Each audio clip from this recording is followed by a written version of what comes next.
Okay. Think we're all set. Let me just check my microphone. Yes, we are. All right. Yeah. Okay. My ears itching, of course. Always. So, we back again. It's actually kind of funny how the Browns haven't played on a Sunday in so long. In fact, let me look. But yeah, what's going on, everybody? Crazy Dog back with another Cleveland Browns live stream. I know what everybody's going to be talking about. They're going to be talking about the college football playoff rankings that were just released. Ohio State versus Tennessee. That'll be fun. That'll be fun. Like I said, though, the next 2 weeks on Twitter are going to be hell because two very toxic fan bases will be going at it. Second straight year, Ohio State will be facing an SEC team. See how it goes. So, obviously, we got the Steelers again. We just faced them 2 weeks ago on Thursday night in the Snow Globe at First Energy / Huntington Bank Field. Now we play Pittsburgh in Pittsburgh, a place that we have not won in over 20 years now, pretty much. And, Pittsburgh, before they lost to us, they had won, I think, 5 in a row.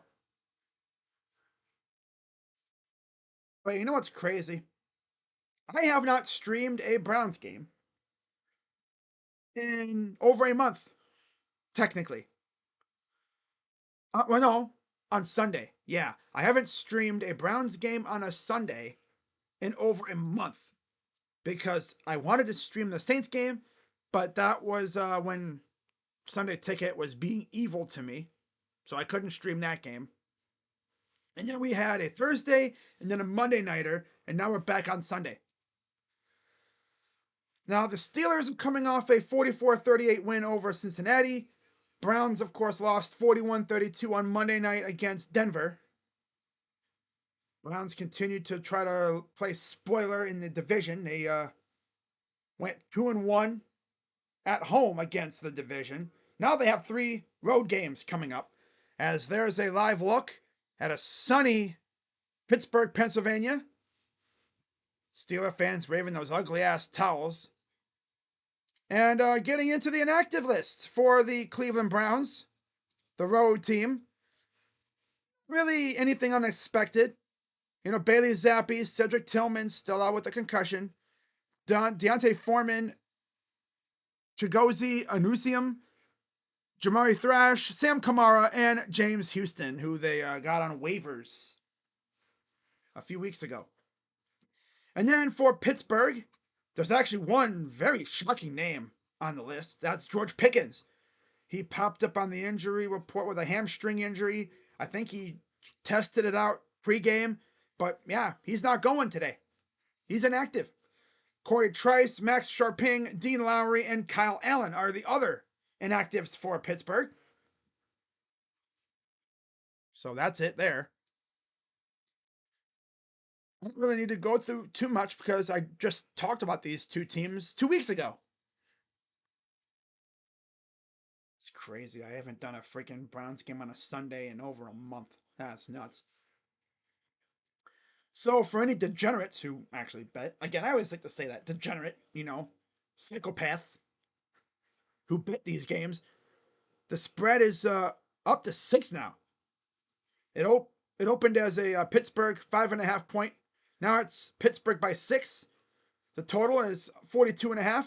Money line plus for the Browns it's plus 225, and for the Steelers it's minus 275. Now, what else is there really? I mean, yeah, nothing else really to talk about. You compare the leaders in passing, rushing, and receiving. Well, yeah, Jameis Winston, 141 of 230, 1,763 yards, 11 touchdowns, 7 picks. Russell Wilson, 123 of 187 for 1,626 yards, 10 touchdowns, 3 picks. On the ground, Jerome Ford still leads the way in rushing for the Browns. 70 carries, 339 yards, and a touchdown. Najee Harris, 207 carries, 824 yards, 4 touchdowns. And then Jerry Jeudy coming off a generational game against his old team. 54 receptions, 880 yards, 3 touchdowns. He needs 120 yards to reach 1,000, which I'm sure he'll get it. He has like 4 games to do it.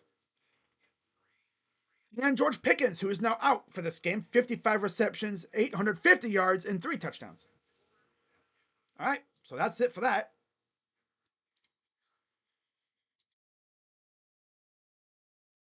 We're about 4 minutes or so from kickoff. Got Jim Nantz and Tony Romo on the call. Very rarely do we have Nantz and Romo calling a Browns game, especially an early one. I remember in 2021, 22, we faced Cincinnati on the road, and they had Nantz and Romo on the call, and we won that game.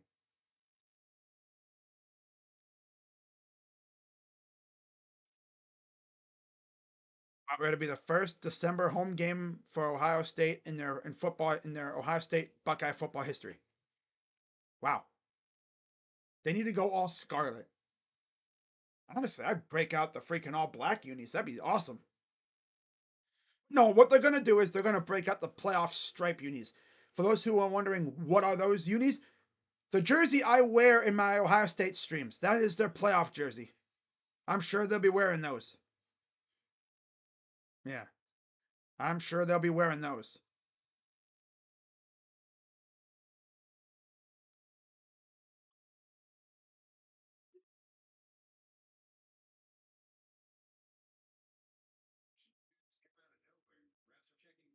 Yeah, if you're Penn State, you got to be feeling good about SMU. You get SMU in Happy Valley. Oh boy, that'll be a doozy. Yep. Right, so yeah, we're just waiting for this game to get underway.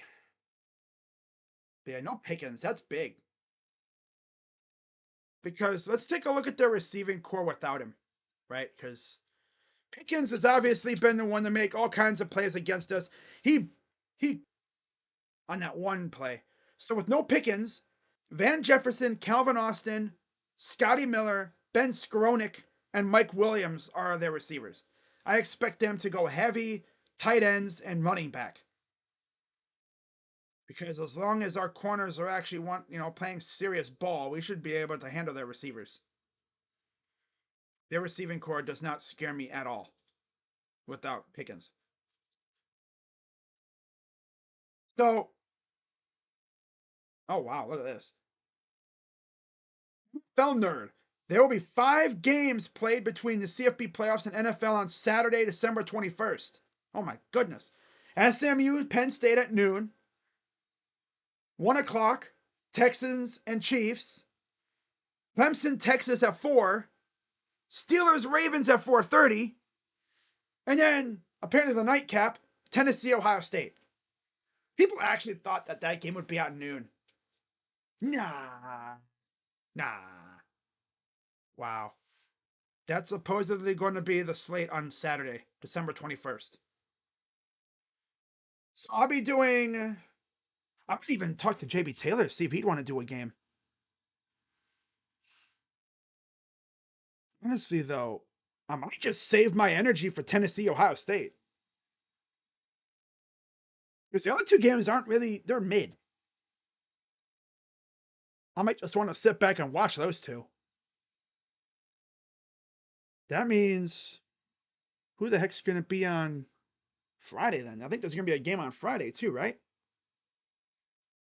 I'm pretty sure. Hmm. SMU, Penn State, Clemson, Texas. Oh, Indiana, Notre Dame on Friday. Ooh, I might have to do that game. I'm probably going to do that game. Yeah, I'm probably going to do that game. I'm going to do Notre Dame and Indiana on that Friday. Yep. I'd be that much of a psychopath to do a triple header.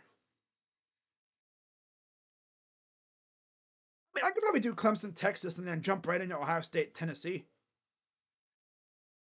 Damn, having SMU and Penn State. Damn. Penn State probably would have had the whiteout at night if Ohio State wasn't facing Tennessee. What's up, Tyler? Wow. Banger after banger after banger.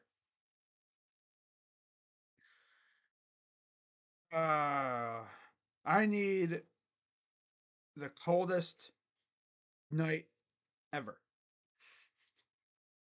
You'll look over at the Tennessee sideline, and most of the players will be huddled up near the freaking the heaters that they have. Meanwhile, the Buckeyes will be out here with short sleeves and look acting like it's 90 degrees out.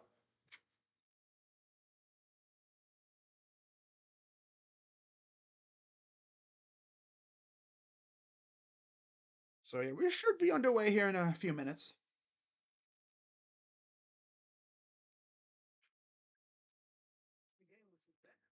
If we sweep the Steelers, our draft position is protected. We can't lose. No, no, it's a win-win from here on out for us because we win. Hey, it's a dub. But we lose, draft position. Buckeyes finally get that freaking night game. We haven't had a night game in a long time. Maybe since Oregon. Yeah. But at home though. We haven't had a home night game since the Western Michigan game. All right, so looks like Ohio State. What the hell? Looks like the Browns will be kicking off to start. All right.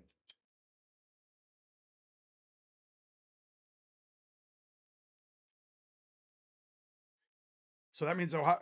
Keep saying Ohio State, damn it. Not Ohio State. The Browns will get the ball in the second half. That's what they love to do. They love to do that, apparently. So let's get on with it. All right. There we are. Beautiful day in Pittsburgh. And kick us away. Steelers in their standard unis. Browns got white jerseys and orange pants. Here comes Russell Wilson last week. 29 of 38, 414 yards, 3 touchdowns, 1 interception. Second most passing yards in his career. No George Pickens, though. No George Pickens. 12, most in team history. 1,626 pass yards through first 6 starts. Damn. All right, under center for Russ. Man in motion. That's, I think, Freiermuth. And they getting us to jump off sides already. Oh, boy. Here we go. Already getting us to jump off sides. Here we go. With the hard count.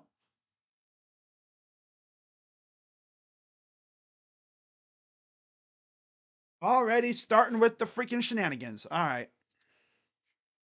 Already jumping off sides. Oh, brother. This is going to be fun.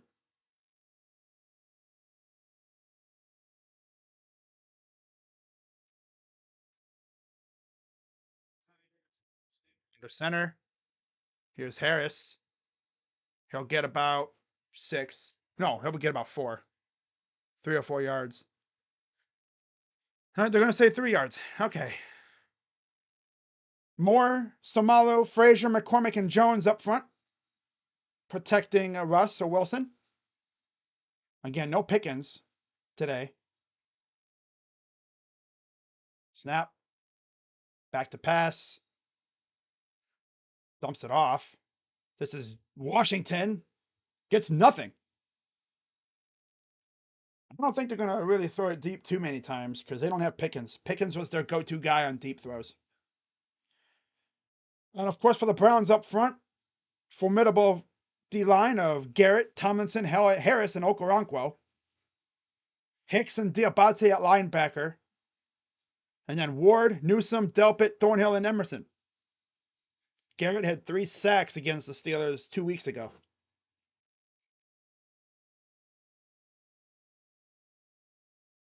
Back to pass. Pressure. Garrett almost got him. Throws it deep, but he overthrew him. He had Williams, but overthrew him by a little bit, about 5 yards or so, and he threw it out of bounds. I don't know if he would have even caught that if that stayed in bounds. I mean, he kind of cooked his man, not going to lie. Yeah, Emerson, of course. And Thornhill is back out there, by the way. Yeah, Thornhill is playing today. So we're going to see a punt. And here's the return, I think. Yep, here's the return. This is Kadarius Toney, former Giant.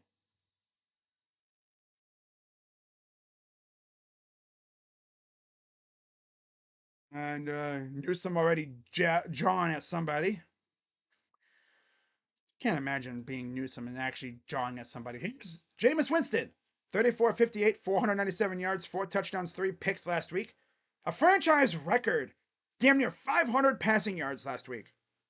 He absolutely torched the Bronco defense. 5th highest in NFL all time, 271 career pass yards per game as a starter. He's good.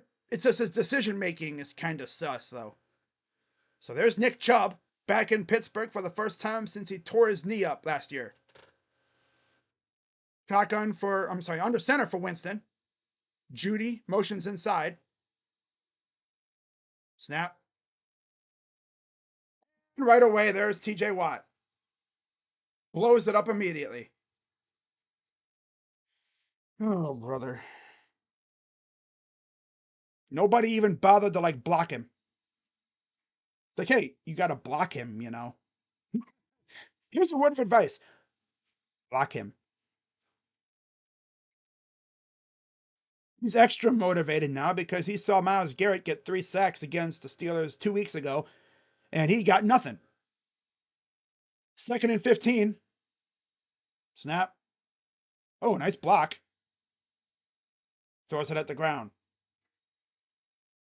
Just bum rushing every time, it seems like.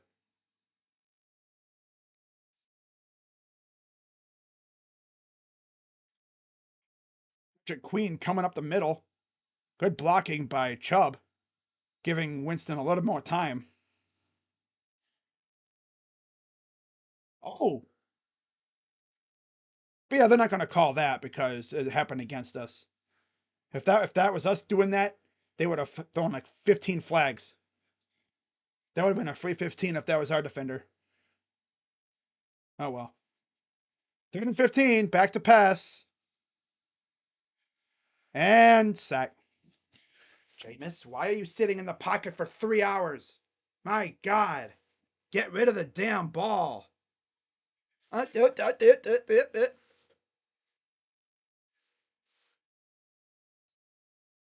great start, guys. Great start. Wonderful start. Yeah, Alex Highsmith is back, by the way. Yep, we're going to be hearing his name a lot.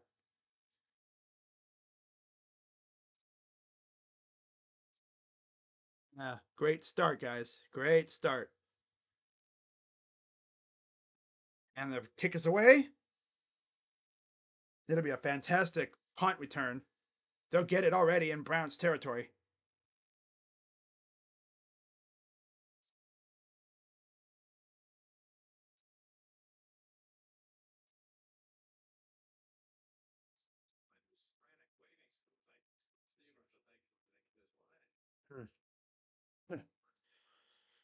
Oh, brother. See, I feel good they don't have that. Oh, he down there. Let me throw it up, guy. You see, NFL ranks since 2017. Watt and Garrett are top 2 in sacks and QB hits.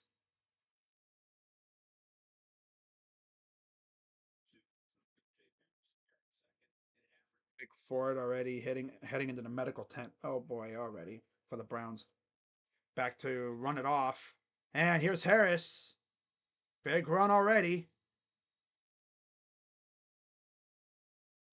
Oh boy.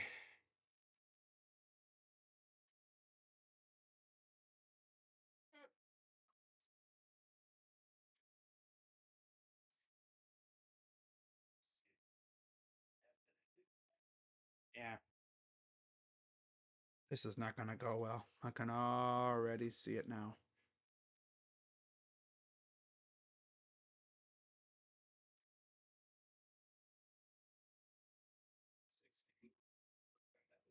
Another handoff to Harris. Inside the 10.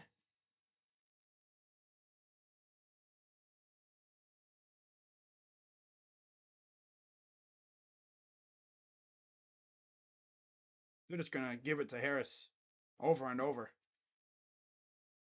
Because we ain't going to stop that, I don't think. Oh.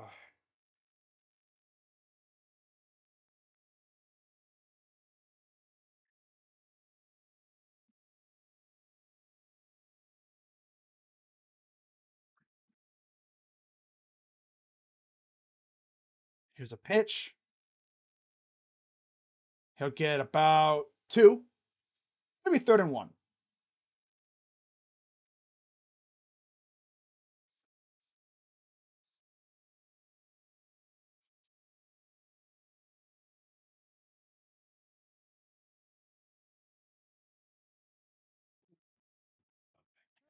One.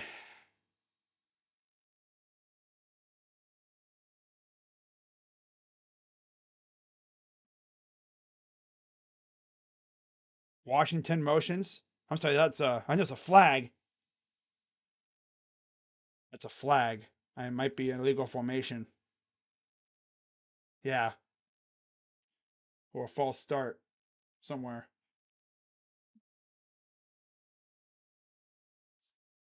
Flag was thrown right as he snapped the ball. Yeah, illegal formation. Yep. So I'll back him up. Replay 3rd down.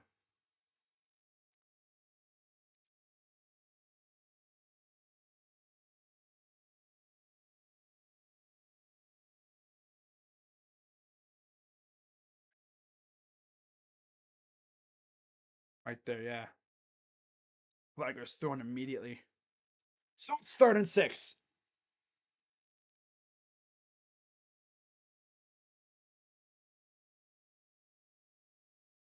Shotgun for Wilson. Back to pass.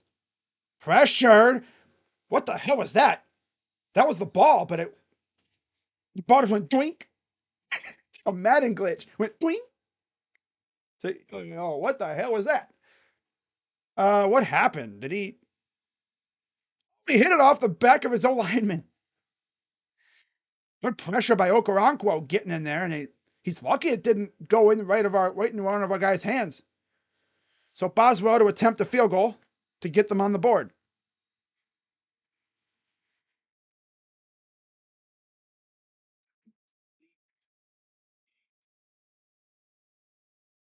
And it's up and good. Okay. 3-0. After they already started the drive in fantastic field position. Couldn't punch it in.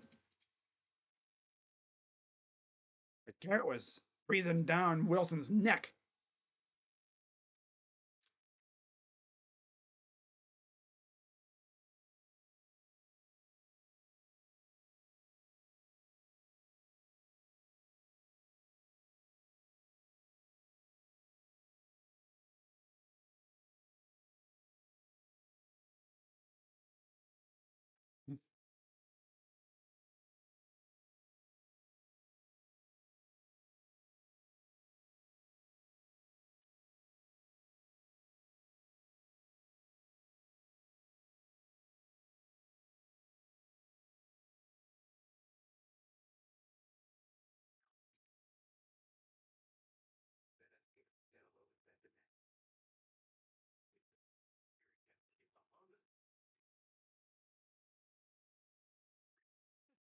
Oh, this Georgia fan is like, the board are going to be watching from the couch.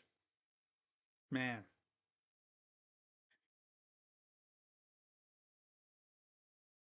that's funny. That's a good one. Wow.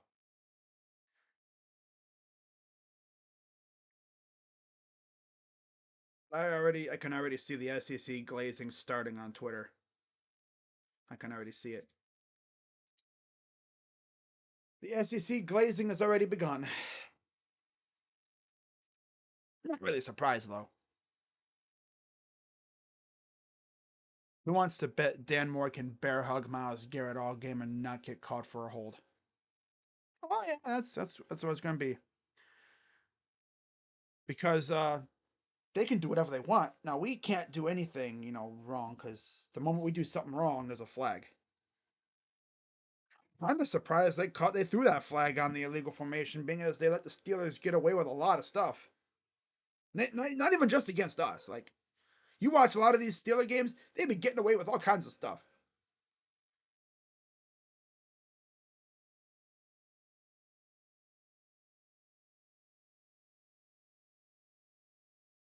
Ron Armstead, knee injury, questionable to return. Wow. Well, let's see what the offense can do, if anything. Sup, Daniel? Happy Sunday. Boswell set to kick it away.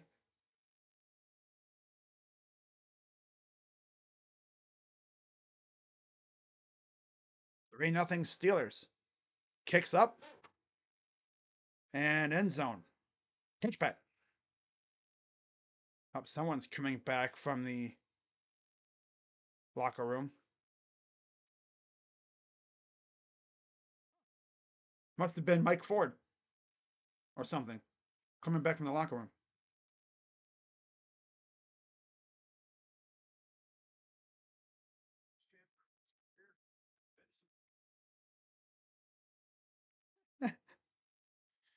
Oh, man.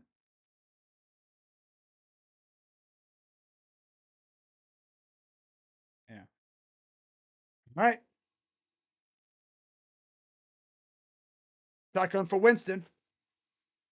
Hands it off to Chubb. And oh, that's Ford. Ford will get a few yards.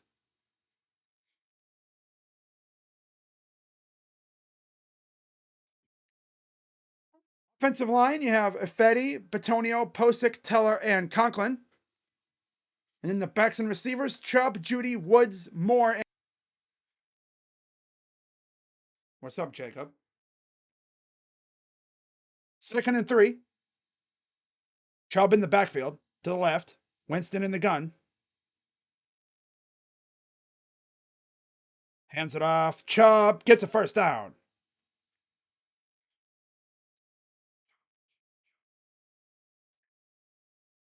There's TJ Watt. Defensive line for the Steelers, Hayward, Benton, and Ogunjobi. And then the linebackers, Watt, Queen, Roberts, and Highsmith. And then the secondary is Jackson, Fitzpatrick, Elliott, and Porter Jr.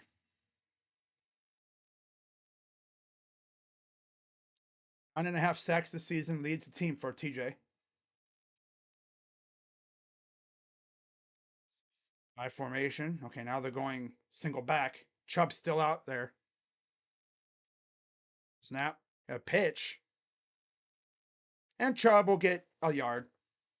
2nd down.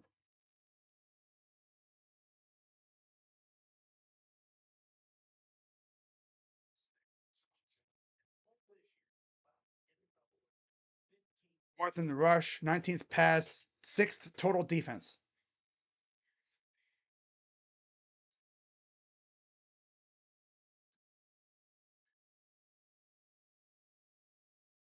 First, 2nd and 10.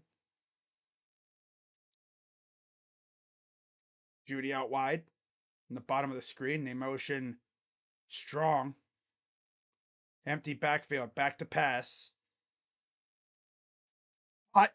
First down. Still going for Elijah Moore. Inside the 40.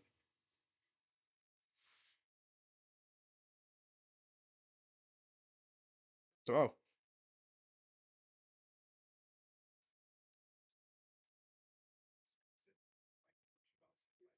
Throw. Oh.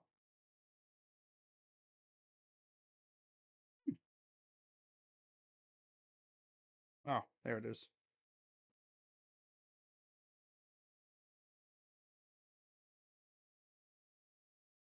To pass. Throws. Almost intercepted.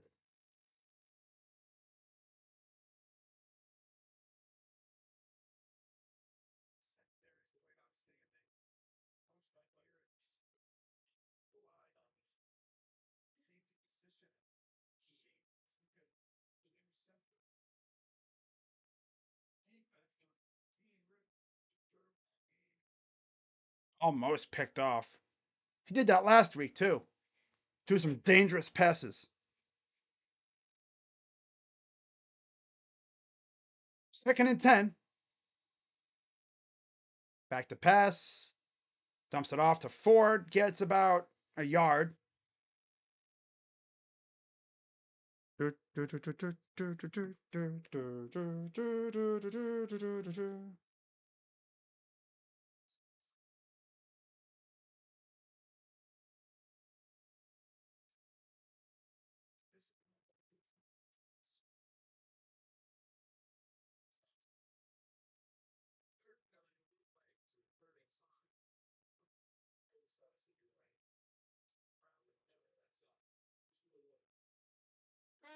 Number 9. Back to pass. Throws. What? Touchdown! They got Judy. He got past the secondary and wow. Judy's just always getting open, making plays. 4th receiving touchdown this season. See what I thought they were going to show, like what exactly happened there. Like, how did he get open? Yeah, there was 3 defenders, but none were really around him. Extra point for Justin Hopkins.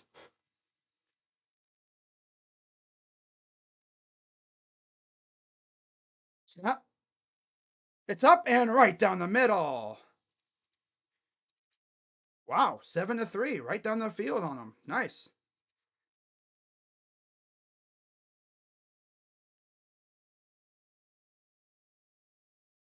Wow. When he's making good decisions, that's what happens.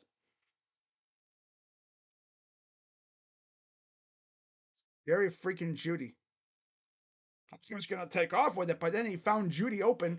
There was 3 defenders, but they weren't really close to him. So, yeah, beautiful throw. Beautiful throw on that touchdown.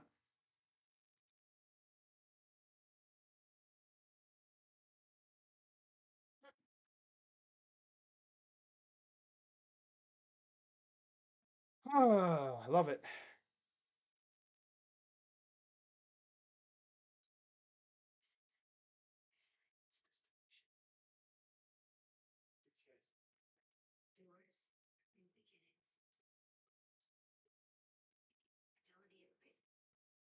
Nah, Judy going crazy now, man. I love to see that.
All right.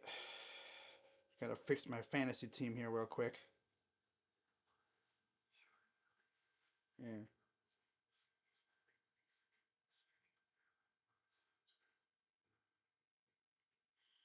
So caught up in other stuff, I forgot to set my fantasy lineup. Luckily, took no issue and easily fixed it. There we go. Full. 7-0 Falcons. Amari hasn't done anything with the Bills. Yeah. I think he's been hurt though. In the end zone for a touchback. Low key, the offense has been pretty damn good since Jameis took over. Even in the Saints game, we were shredding them, but defense was unserious. The defense has been our downfall, ironically enough. So 7-3. Jerry Jeudy is even closer now to 1,000 yards. He might be able to hit it by a couple weeks. Minus 27-point differential in the first quarter for the Steelers. That's crazy. Back to pass, dumps it off, and the Browns meet him in the backfield. That's Diabate trying to dump off to was that Cordarrelle Patterson? Loss of 2. Wow. What's up, Rays? Back to pass. Throws and okay, he gets about 8. Not 10 yards around there, maybe right around 8 to 10 yards. Third down. That's Miller. 3rd and 4. So it was 8 yards. Okay.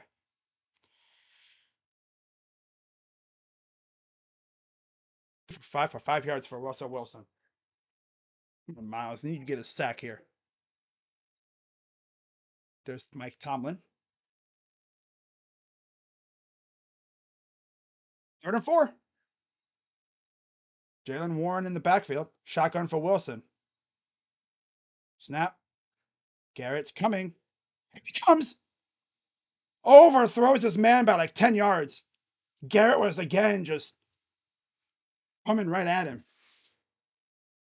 If you're Russell Wilson, you got to think 95 is coming after my ass. I gotta get going. Dan Moore or Freemuth didn't really he slowed him down, but you can't slow down. You can't really stop Miles. You can only slow him down. And he got whacked afterwards. Wow. So 4th and 4. And a flag.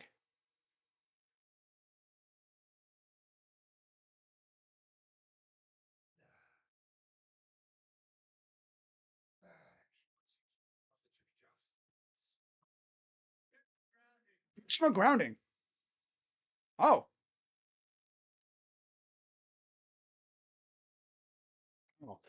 Intentional grounding.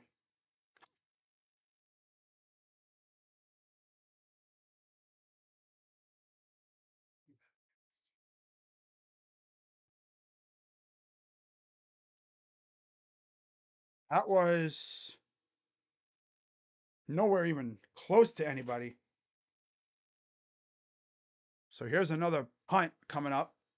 Browns up 7-3. Oh, watch out. This one will bounce right around the 40. And that's where the Browns take over. So Browns will get the ball back up 7-3 here. After Jameis found Jeudy, who has been cooking the last 2 weeks. Really, he's been going off since the Saints game. Like, damn.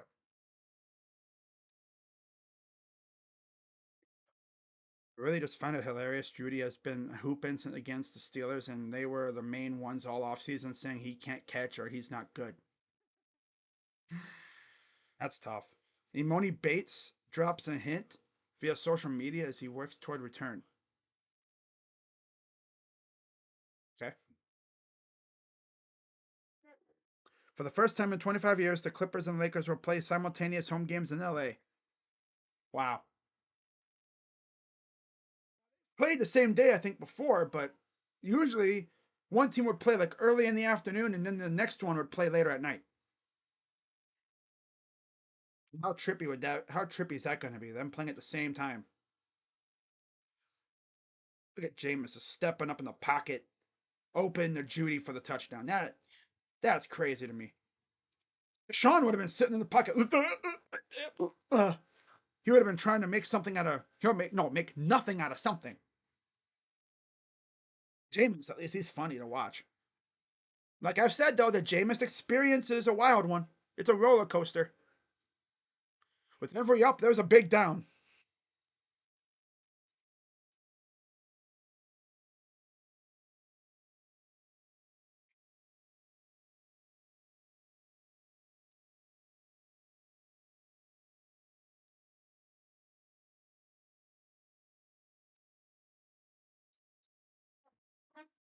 All right.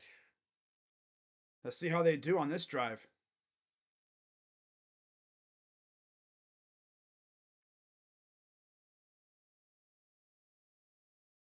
He's now 85 yards away from his first 1,000-yard season in his career. People said we overpaid for Judy. No, this is the potential Judy has. Imagine the full season with Jameis, where we'd be right now. We would surely have more than 3 wins, that's for sure. Probably would have at least 5. Because Deshaun was so afraid to throw the ball downfield. Our offense was extremely limited.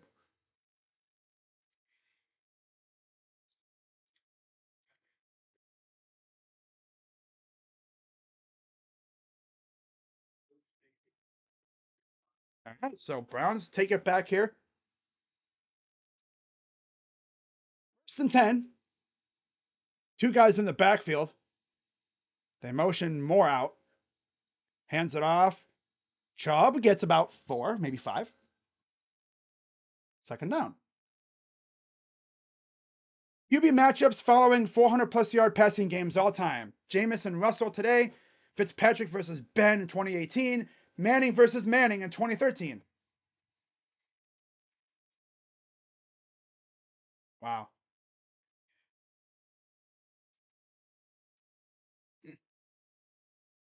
So second and 6. Shotgun. Back to pass.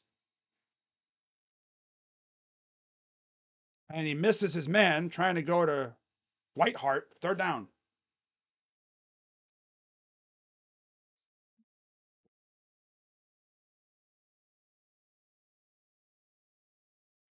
Was there really anybody open? He probably could have tried to get it to Judy, but that would have been a tough throw. Trying to get it to Blake Whiteheart, who was already in between 2 defenders. Again, Jameis's decision making. That's the only questionable part really about him. Ford in the backfield. Shotgun. They motion Moore. Dumps it off. And he'll get nothing. Yeah, they already gave up on that drive. Good old Ken Dorsey and his lovely play calling. And there's a flag down. Roughing the passer. Defense.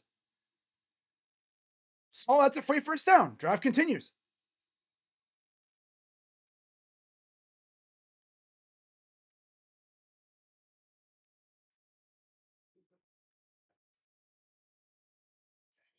So that'll keep the drive going. That's on Highsmith. Someone's like, what? Oh my God.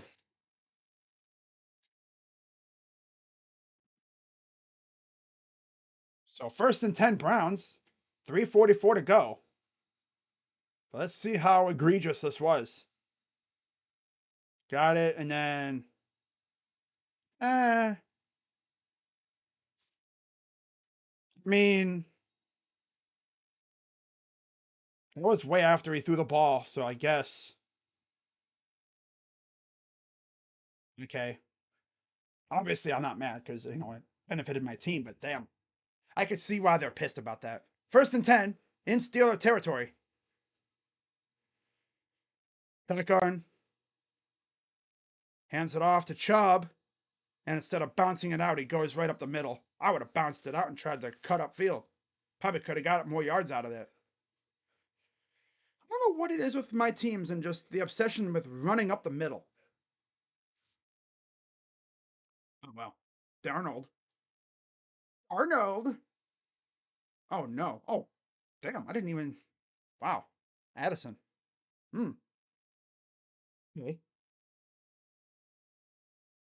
The NFC North. Wow. Minnesota, Detroit. Who would have thought those two teams would be fighting for the division? Second and 8. Back to pass. Incomplete. Hey, Jameis, push the ball down the field a little bit. Like you just did. You know, to score.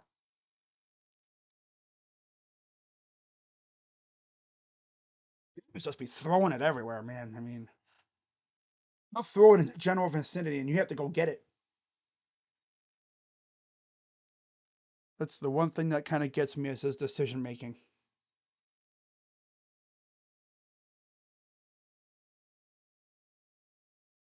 3rd and 8.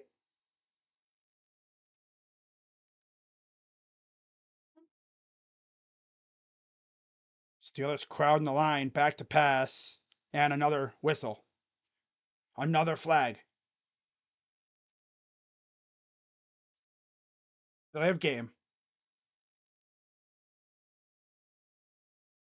Oh boy.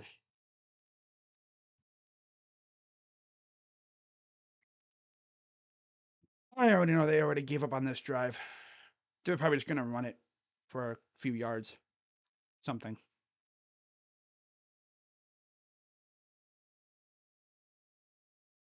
Ken Dorsey. 30th in the rush, 13th in the pass. Mostly was with you know who at quarterback though. I need to see what we look like with Jameis. Empty backfield. Jameis back to pass. Throws. This is to Njoku. He'll get to the 40, essentially where they probably almost were originally. Down. 4th and 7. You know, he took a little something, something. Okay. But Yorkes out to punt it away.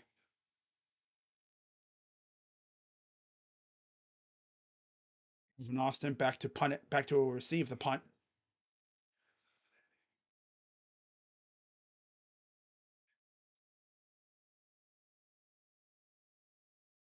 Snap, and the punt's up. Oh, I thought he muffed it. Nah. It went over his head. Browns are down it inside the 10. Okay. A bad drive. Probably could have been better. But okay.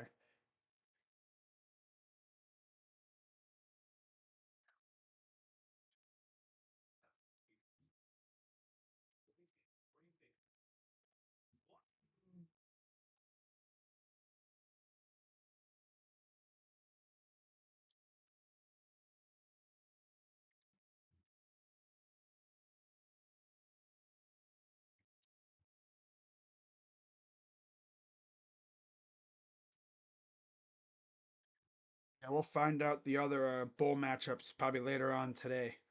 What is it, like around 6 p.m. I think is when they find out the other matchups. Some teams already know who they're pretty much playing. Like we'll see who Bama has to play. Obviously, Florida, they made it. They're in the bowl game. That'll be fun, right? After the recruiting cycle they had, yeah, Florida could be an interesting team next year.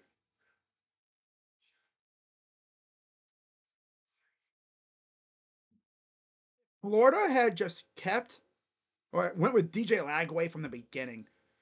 They might have been fighting for the SEC, but they wanted to go with Graham Mertz.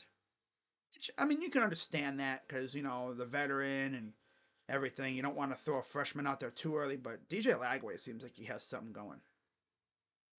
They built momentum for next year. Ironically enough, things started going off when they had the letter for when they were about ready to fire Billy Napier. He took that personally, and got to give credit to Florida. They're cooking.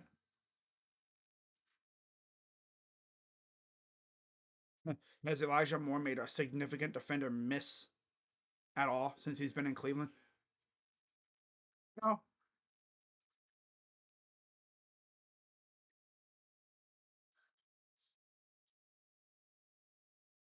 All right. Heavy man coverage, aggressive 4-man pass rush, hit the running back on the way to QB. Play action pass game, 2+ tight end formations, run on 51% of plays. Wow. Second most in the NFL.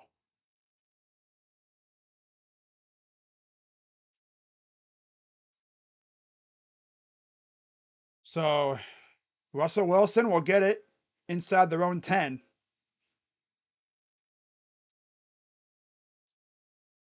Under center. Watch out for Garrett. Snap. Dumps it off. And they're going to get near the first down. Dump off to Miller. Quick pass.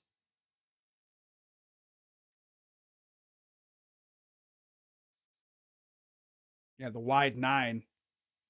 Jim Schwartz has been running them wide 9. Geez, since he was in Philly for sure.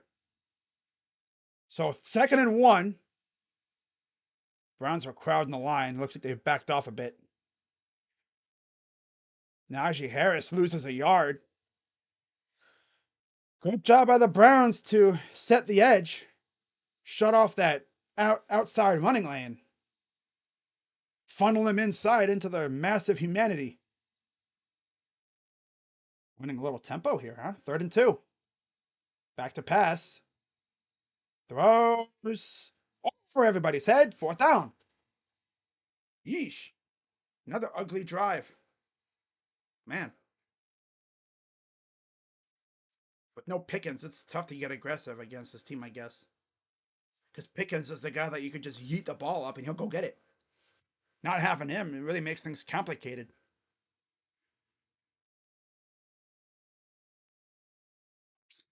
Come on. There we go. So here's the punt. The punt.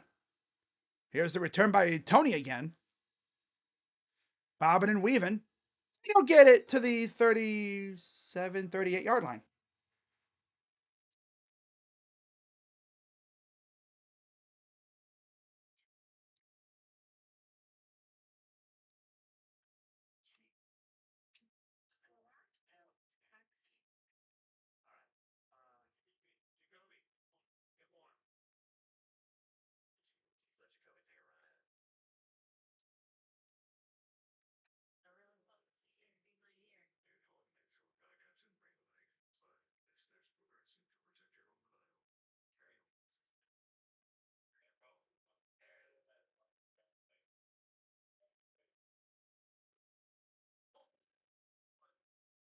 So 43 seconds to go here in the first quarter.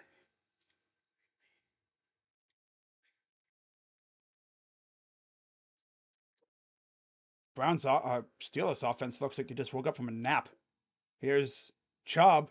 I'm sorry, that's sideline to sideline. Of course, running to the sidelines. That's his thing. Jerome Ford always running to the sidelines. He doesn't cut up field. Nope, that's not his thing. He always runs to the sideline. That's why I call him Mr. Sideline to Sideline, because he doesn't run upfield. He'd be a good linebacker. Be a fantastic linebacker. 2nd and 11.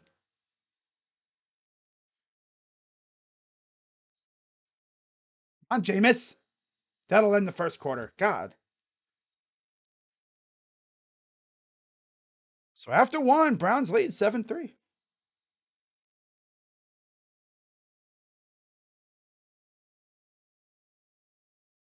Hmm.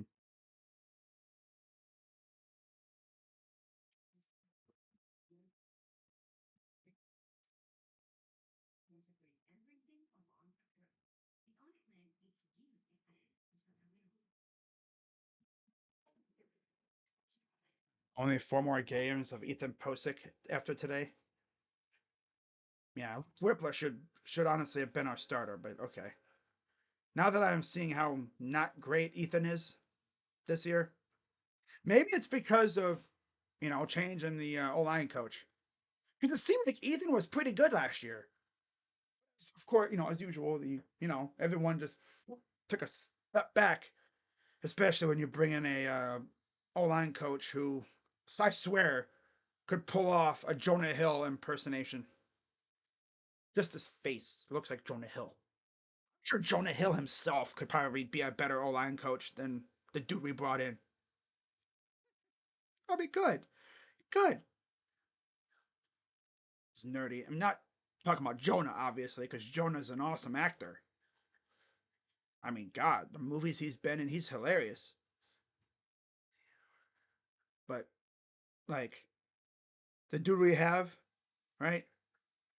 He probably couldn't be an actor, obviously. But yeah. I don't know why we hired that loser from Seattle because I mean you saw how bad Seattle's O line was. And we thought, yeah, he's a good option to replace the legend, Callahan. Score predictions 38-9. I don't think we're gonna score 38 points. No.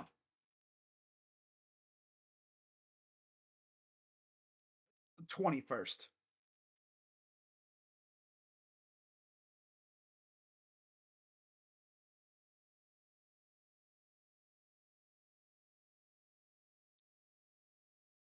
Obviously, with the Jameis experience, you don't know what's coming.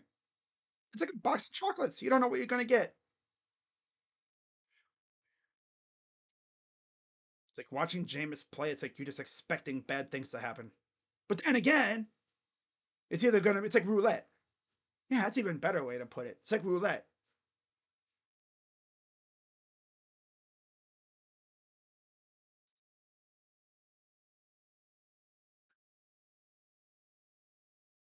There's Dan Moore. Then there's the Browns D line. They've been doing pretty solid, not gonna lie.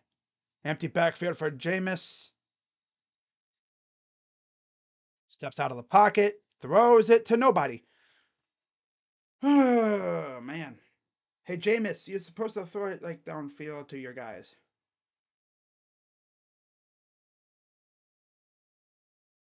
I mean, they're not really doing anything to like freeze the defense and get anybody open. No, like fake a handoff or RPO stuff. Nope. JJ Watt up in the suite, watching his brother, of course. Third and 11.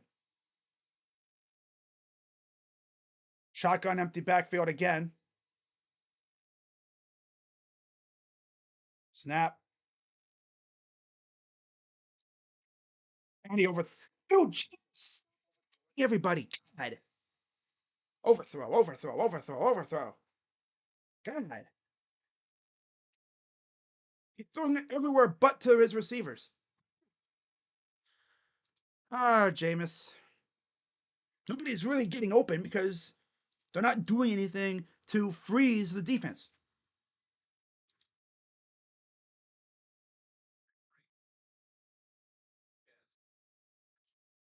Defense to get a turnover to set up our offense in a good spot. Here's a deep punt, and it'll go in the end zone touchback.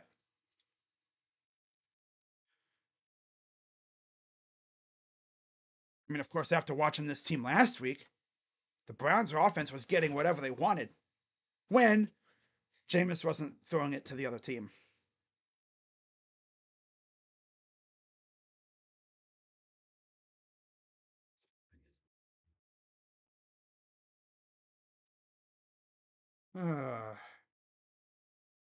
Wow.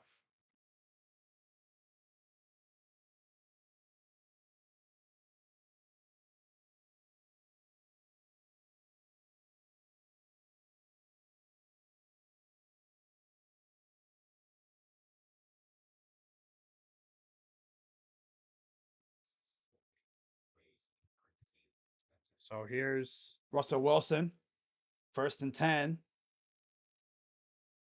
Shotgun. Browns kind of crowding the line, bringing some heat. Back to pass. Pressure coming. He's going to throw it over everybody's head. I guess Jameis and Russell are having a little throw it over your throw it over your receiver's head challenge. 10-9 Jets. Okay. Jets are 3-9 overall, 1-2 in the division, just a half a game ahead of New England. Oh, brother. Back to pass. Instant. Yep. There's this dude, Thomas. Oh, they claimed him on waivers a few weeks ago, as well as Houston. Blew that up and instantly in the backfield, stuffing Warren. Yeah, they claimed him on waivers too. It's like, yo, who's 99, bro? 3rd and 16. And he's going to run and he'll slide right at the 25. That's actually where they got it originally. 4th down. Another 3-and-out. Getting a lot of good pressure too. Jim Schwartz dialing up heat. 13:39 to go here in the half. Punts away. Deep punt. Returned by Tony again. Spins. He'll get it to the 47-yard line. I like how Kadarius Tony's just like, I'm just going to return it, see what I get. Actually getting a chance as returner. Interesting. I'm glad we're giving him a shot finally. He's been on the team essentially most of the season, but he's been on the practice squad.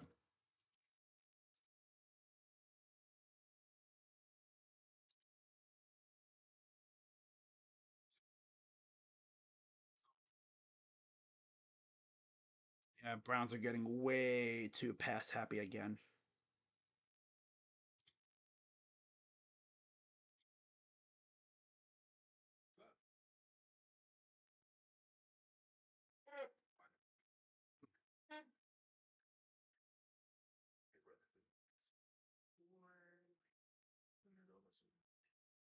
Tony's honestly been the best punt returner we've had this year. Garden and Prochet would have just fair caught it. At least Tony's trying.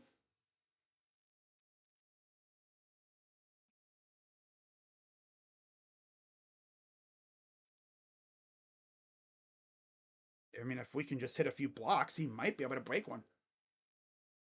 That would be fun. Yeah.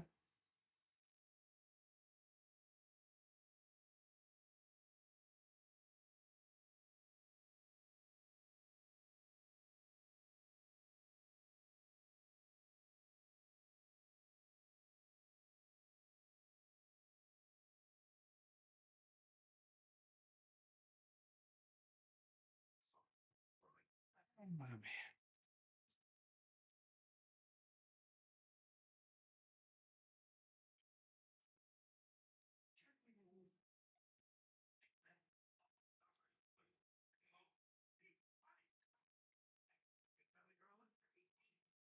It's tough for the Steelers right now without their go up and get it receiver and Pickens. Because with Pickens, all you got to do is just throw it up to him and he'll catch it. It's even tougher considering the Browns secondary when they're being serious is actually pretty good. You have Denzel Ward out there who, when he's healthy, is really good, all pro level. The other three, when they want to be good, they can be good. When Newsom's not dancing around like a damn lunatic, he's good. Emerson, when he's not getting cooked, he's pretty solid. Mitchell's probably all right. So let's see if the Browns can muster anything on offense this drive. Chubb in the backfield. 18 plays, 69 yards, 4 first downs for us. 8-minute time of possession. Judy motions, single back. Back to pass. Hooked off. Yep, there's that old Jameis. Throws it right to him. Hey, Jameis, stop throwing it right at the defender. God. Jameis being Jameis, as always. Jameis being Jameis. Maybe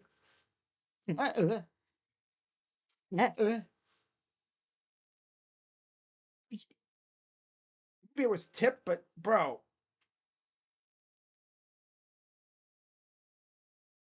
that's the way he is.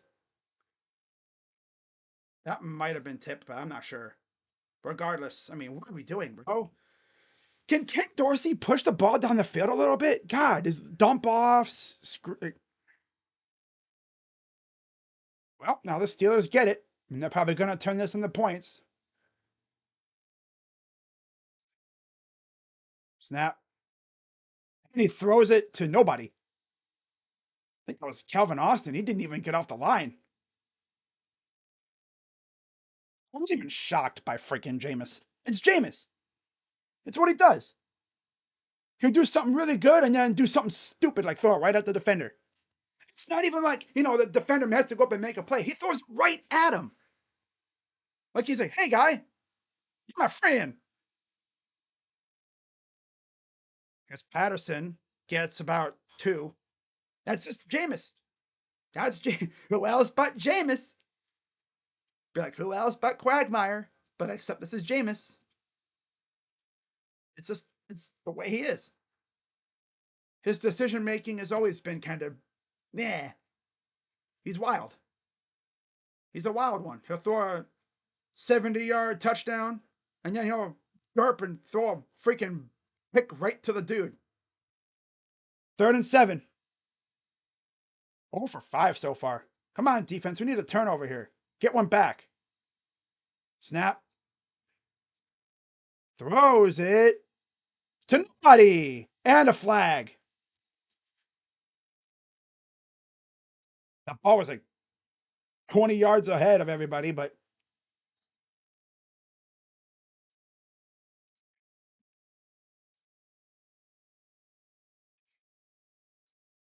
and that's on Dance Dance Revolution, Greg Newsom. Hey, Greg, how about you dance after that, huh? Yep. So yeah, we're bailing him out. So good old Greg Newsom. Dance, dance, revolution, revolution. Because that's all he does is dance. That's all he focuses on. Dancing and running his mouth. 1st and 10. Back to pass. Pressure coming, and Firemouth is inside the 5. 2nd down.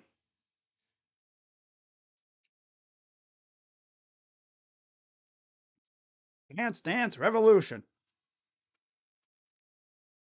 They're getting pressure, but they just couldn't get home in time. And just trade Jameis. No, they're not trading Jameis. Nope.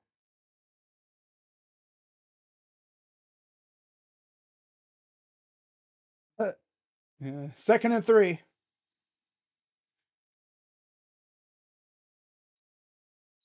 Wilson's going to get the 1st down.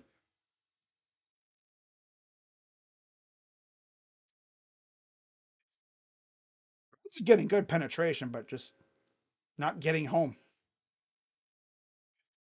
Garrett wasn't even out there on that play. On that middle.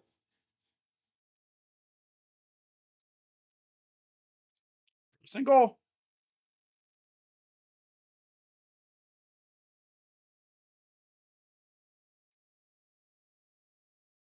There's Miles. On the top of the screen there. Shotgun Wilson. Touchdown Steelers. Okay, well, good job, Jameis. You gifted them a touchdown. Good job. Because just the way Jameis is. Yep. Our lovely garbage ass freaking corner just has to hold, grab, because he can't play defense without doing that. And he doesn't do anything without dancing. Uh,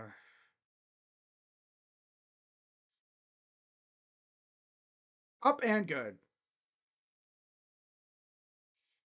So we essentially gifted them that touchdown.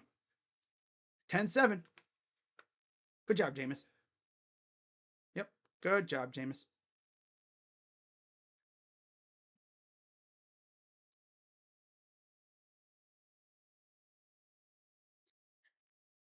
Oh my goodness.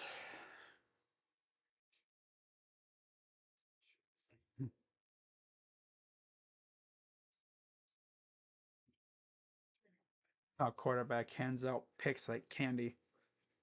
Yeah, because we throw the ball way too much. We don't want to run the ball.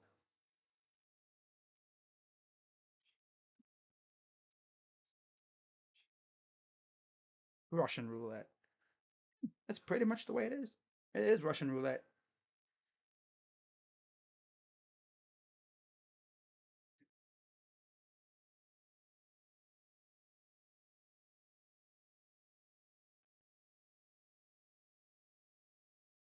The heck is this? The movie from the white chicks? Oh, okay, that's pretty good. Okay. Hey, yo. The Vikings did the celly from the movie White Chicks.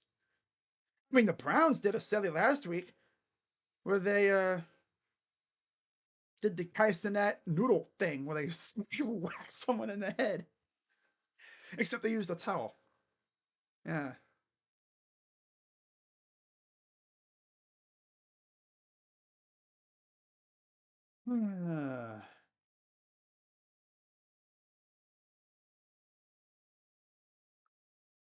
He asked to be delivered from pick sixes specifically. Uh,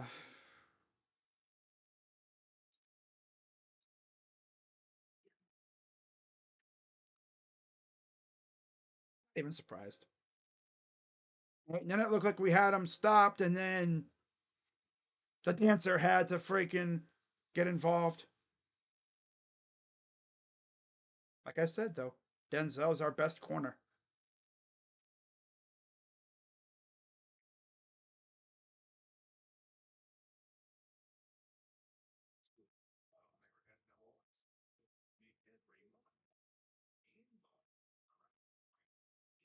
The offense is somewhat fun to watch, but for some reason, we just want to become pass happy, and that's where turnovers happen.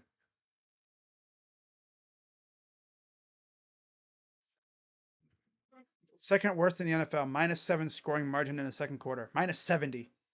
The worst one is Carolina, who's at -71. Wow. I don't think there's a quarter where we're in the positive.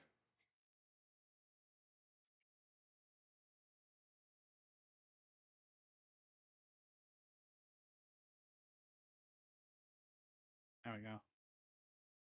So let's see if the offense can. Sure, it would be nice. TJ Watt and Patrick Queen.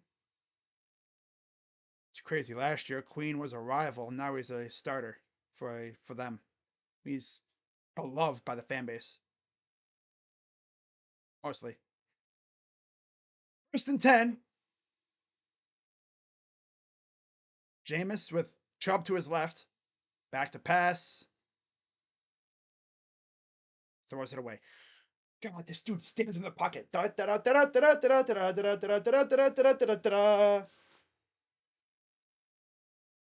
Nobody's getting open. I think he's thrown more passes to the sidelines than he's thrown to his receivers lately. Oh no, he probably could have had Njoku, but he doesn't. I don't know if he can see. Can you see, Jameis? Do you need LASIK again? Second and 10.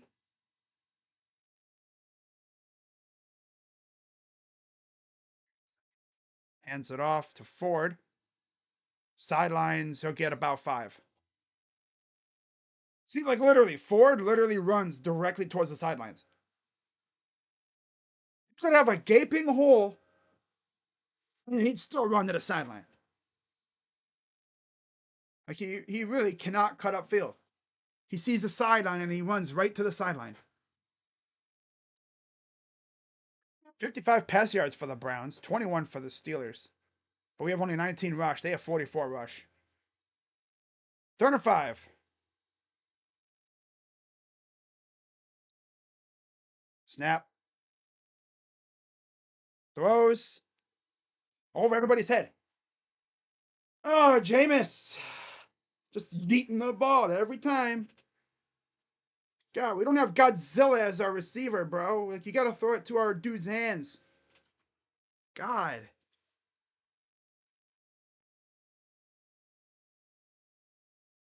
Completed a pass since the touchdown. So doesn't feel like he has. Legit doesn't feel like he's completed a pass since that touchdown. Here's the return. He'll get it inside the 20.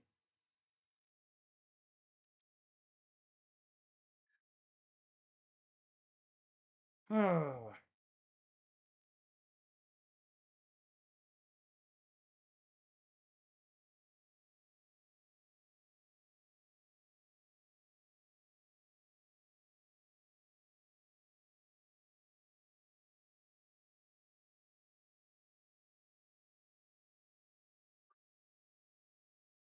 Jameis is holding on to the ball too long.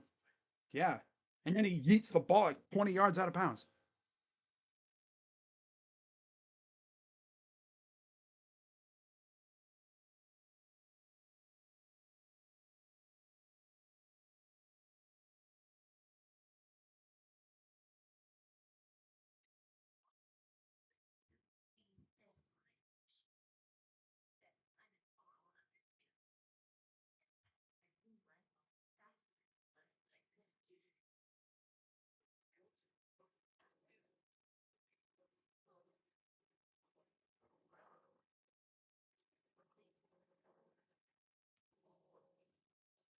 It's funny on that pick, he threw it right to him. He's overthrowing dudes left and right. But on that interception, threw it right to him.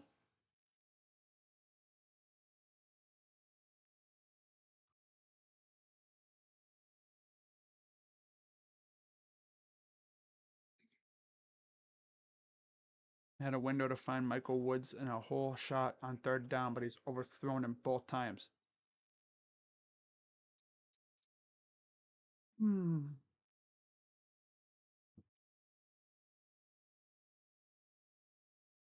He's missing open dudes. He's just yeeting the ball out of bounds.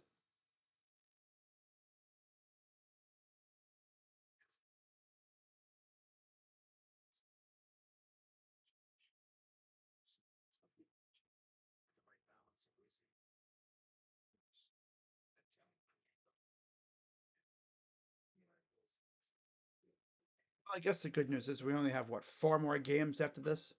Chiefs next week, Bengals, Dolphins, and then the Ravens.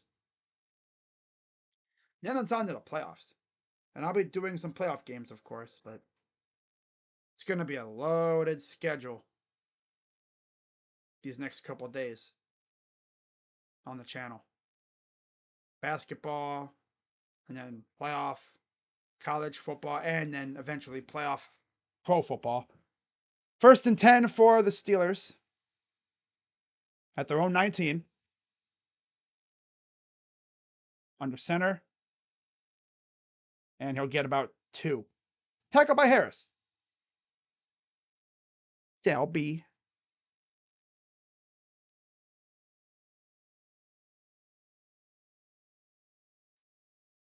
Second and 8. Under center again.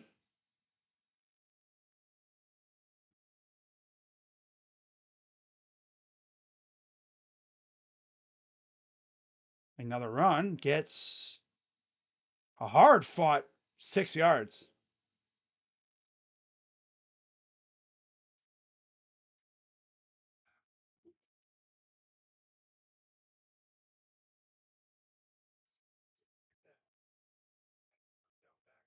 You're running over people.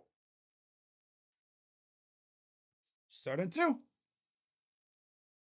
0 for 5 on third down so far. They'll probably get this one. Warren to the left.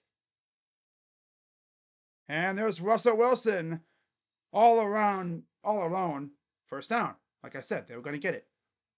Yep. Now the defense is going to start letting up big plays, and we all know how this goes. All momentum is gone now.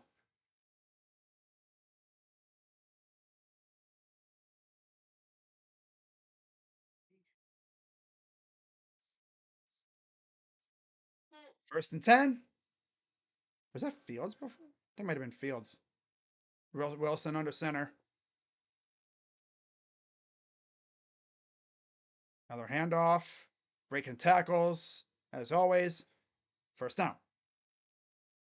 Yep. Here we go. Justin Jefferson. His first touchdown since October 20th. Damn. It's really almost been 2 months since he scored a touchdown. That's crazy. For JJ, of all people, too. First and 10.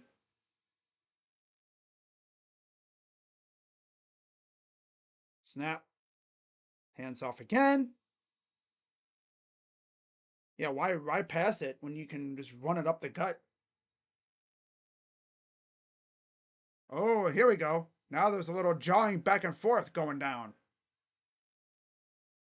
Delpit going at it with somebody.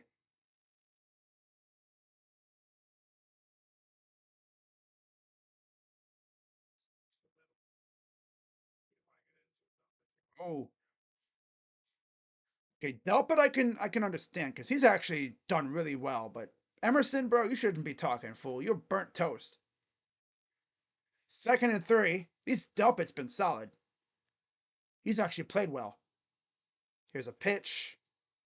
And he'll get a half a yard short.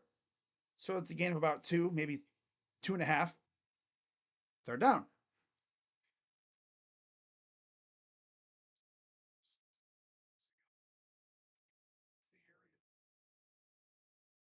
There's Mr. Dance Dance Revolution, Newsom.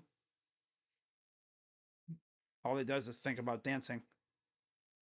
And they get the first down. QB sneak. That's 2 first downs on third down in this drive.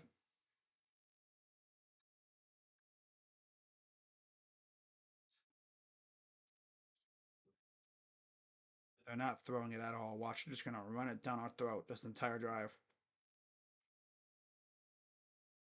Yep.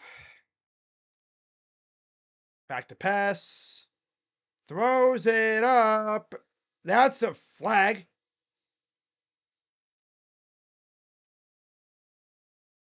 It's going to be, I think, offensive pass interference. Someone's like, yeah, it's out now.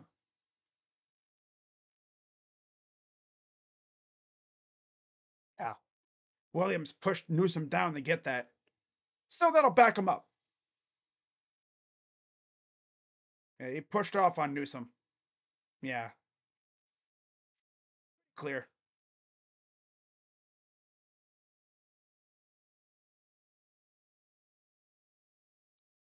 First and 20 now. It's their 4th penalty. We have 3 for 26. They have 4 for 41.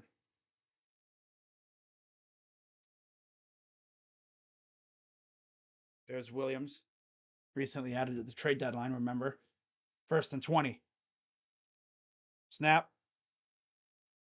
God, Okoronkwo slipping around and almost broke it. These losers are now just lackadaisical, not tackling at all. Making Warren out here look like Barry Sanders. Okoronkwo is out here slipping and sliding, over pursuing like crazy. Second and 9. Just inside the 43-yard line? No, 43. Empty backfield for Wilson. Oh, that's what I'm talking about. Incomplete. Good hit by Hicks. Well, playoff format is going to show why the Big Ten owns the SEC.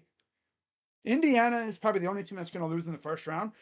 I mean, they could beat it. They could beat Notre Dame. I don't know if they will. It's definitely possible. But you know what? They'll get their metal tested. That's for sure. Third and 9.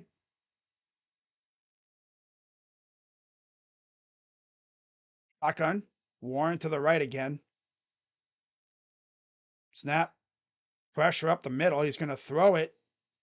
He caught it, but he's short. Emerson on the coverage. Let's dance and handshake. So it'd be 4th down.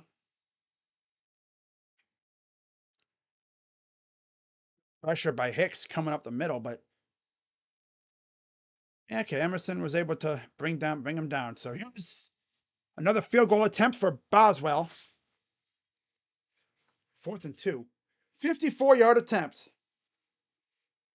I don't think there's any wind or anything to deal with. Oh yeah, there is actually a lot of wind. Holy crap.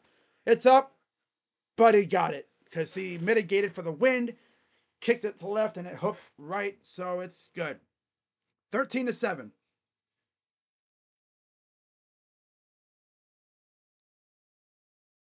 That's how you do it. If you know there's a lot of wind, you just kick it and then it'll hook. You don't overcompensate for it.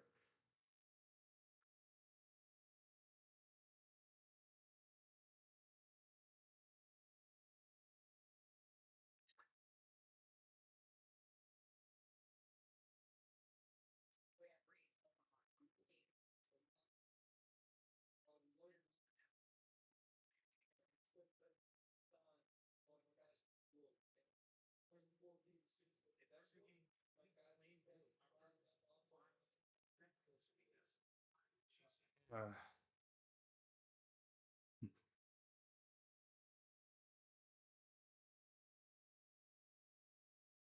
Big Ten has the opportunity to really just flex their muscle in the playoff. You have 4 teams in it: Ohio State, Oregon, Indiana, and Penn State.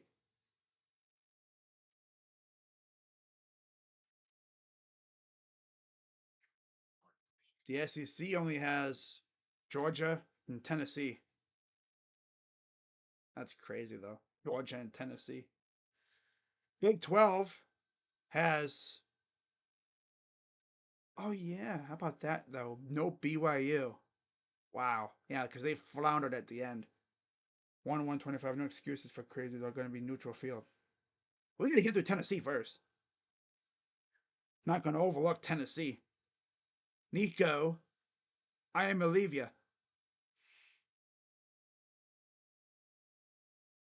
Like you have DJ Ukulele. Now we got to face Nico. I am Olivia. I am Aliava.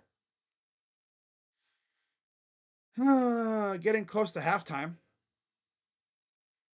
Both offenses have been pretty mid, to say the least. Jameis just looks like he's hearing footsteps. He's missed some open receivers. And of course, we just don't whether they want to run the ball. And when they do run it, they run it with Mr. Sideline the Sideline, Jerome Ford, who seemingly can't run forward. 11 play, 5-minute drive. Tied for most field goals made in a single season, 36 for Boswell. Wow. There's Ford and Strong in the, or they're deep, waiting for the kick. It's away. Deep one. His own touchback. Okay, guys, let's play the game. How long is this drive gonna go? I'll say 6 plays, maybe 7. Ooh, 7 plays sounds nice. I'll say 7 plays. Back last year, September 18th, Nick Chubb tore his knee all the way up, thanks to a hit from Minkah Fitzpatrick. 86 rushes, 247 yards, 3 touchdowns this season. Shotgun for Winston. And Jameis is going to keep it. He's actually going to run for the first down. Wow. Okay. 4:12 to go and counting here in the first half. RPO with Jameis. Jameis actually willingly running it. Wow. What do you rush yards? They have 81.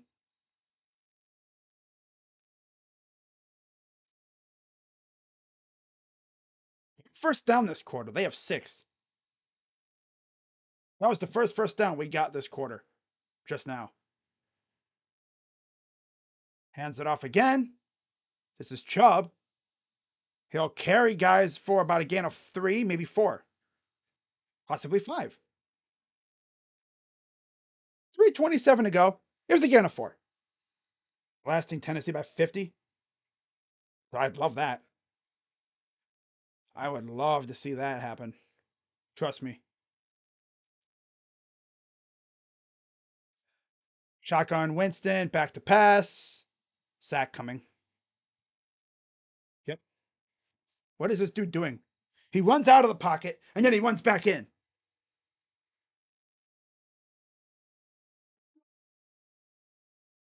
He's holding. He's pulling a Deshaun. He's holding on to the ball for like 50 seconds. Like he's not gonna throw it unless this dude is like got nobody around him. Then when he does throw it, he overthrows him.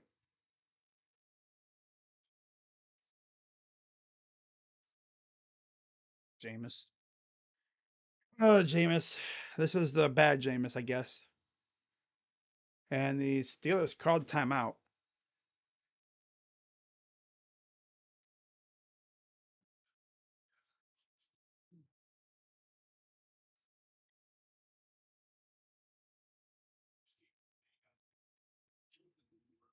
All for 13, 62 yards.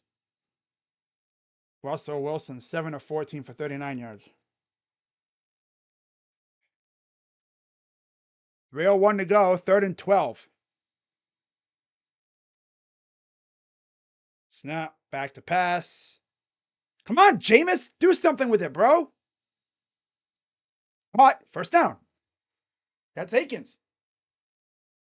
God, it seems like when Jameis runs around with it, things happen.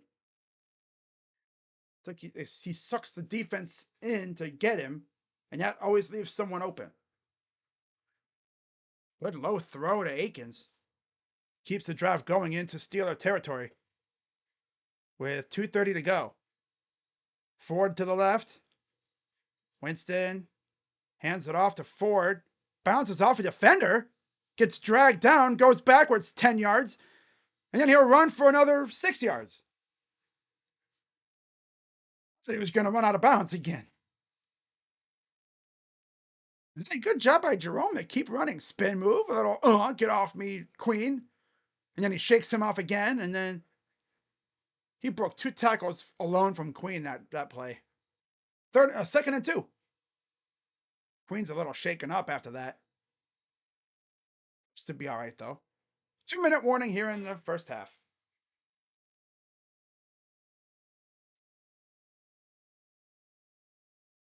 Shaken up after that play.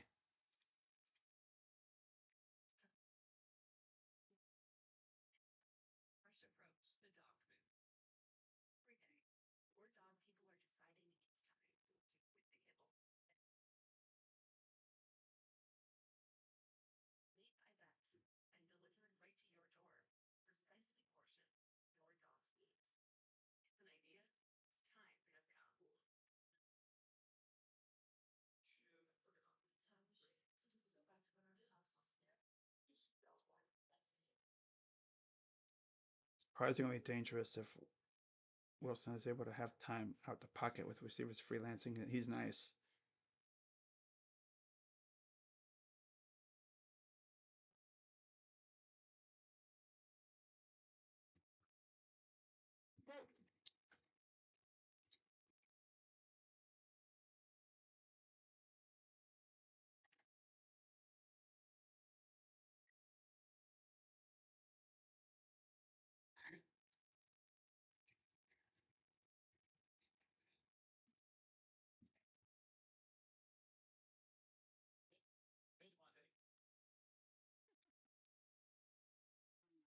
Uh,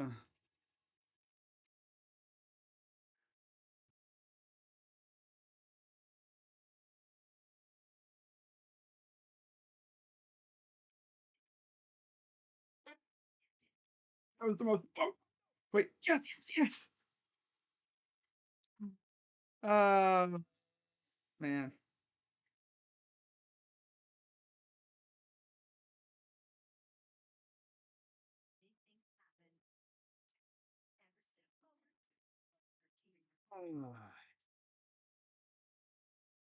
Like, I don't even care if we lose. I mean, just make it interesting, right? Make it fun. Make it to where I don't want to fall asleep.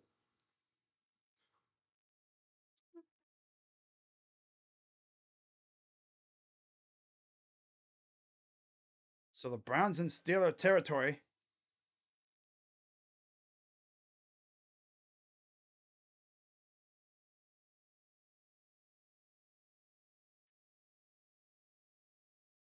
Jameis, shotgun, Ford to his right. 2 minutes to go in the half, just outside the field goal range. Hands it off again to Ford, and he runs right ahead for a first down. Wow, Ford can actually run a forward, huh? Wow, he didn't run. He didn't go to the side. Like he's like attracted to the sideline. Like there's a magnet. That just like pulls him to the sideline. 140 to go. There's a look at the standings. Browns are 2-1 in the division, but 3-9 overall. Steelers are 9-3 overall, 2-1 in the division as well. 1st and 10, inside the 40. Yes, of course, got to be little, dump off passes. Can't take a shot. 2nd and 10. Complete waste of a play. Next 4 games for Pittsburgh: Philly on the road in Baltimore, and then Kansas City at home, and then Cincinnati at home. And all 4 games are extremely tough because, yeah, the Bengals stink, but they always give the Steelers trouble, especially recently. 2nd and 10, back to pass. Throws again, dump off. This is Woods. Tight ropes for a near first down. Woods playing a lot more with, yeah, that was a first down. Wow. And he went out of bounds too. So it stops the clock. Woods playing a lot more with no Tillman. Look at the tightrope. Okay, Michael Woods, look at you. Yeah, there's green grass between the feet and the sideline.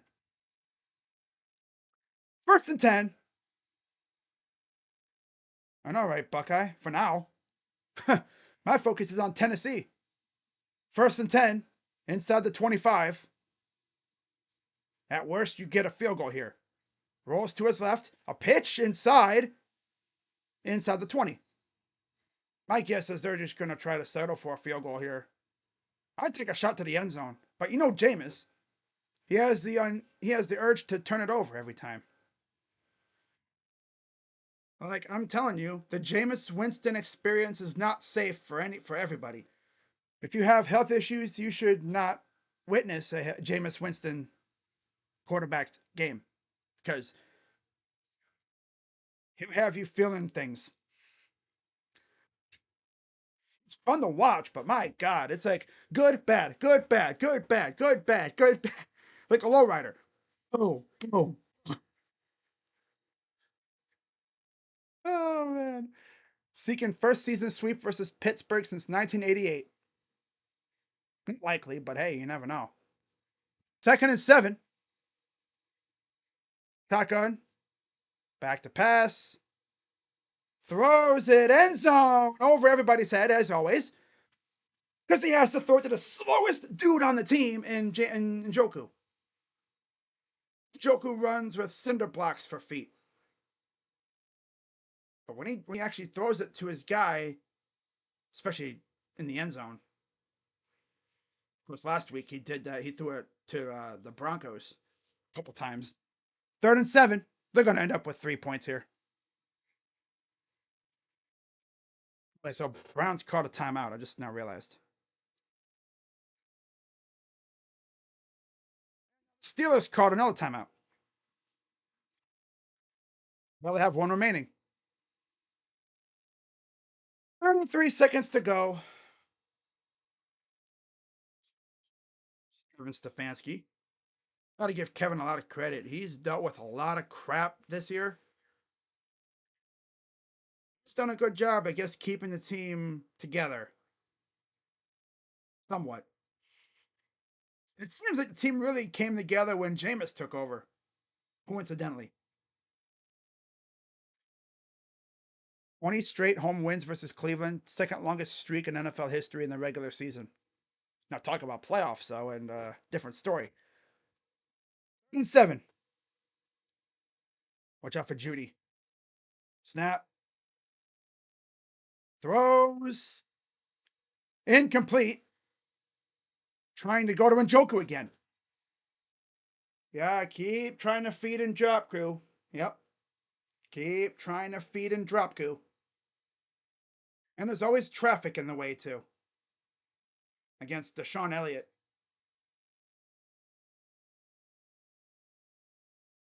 All right, so field goal unit coming out here. I think. Yep, field goal unit. Here's Dustin Hopkins. Lowest in the NFL. 69% from field goal. 38-yard field goal attempt.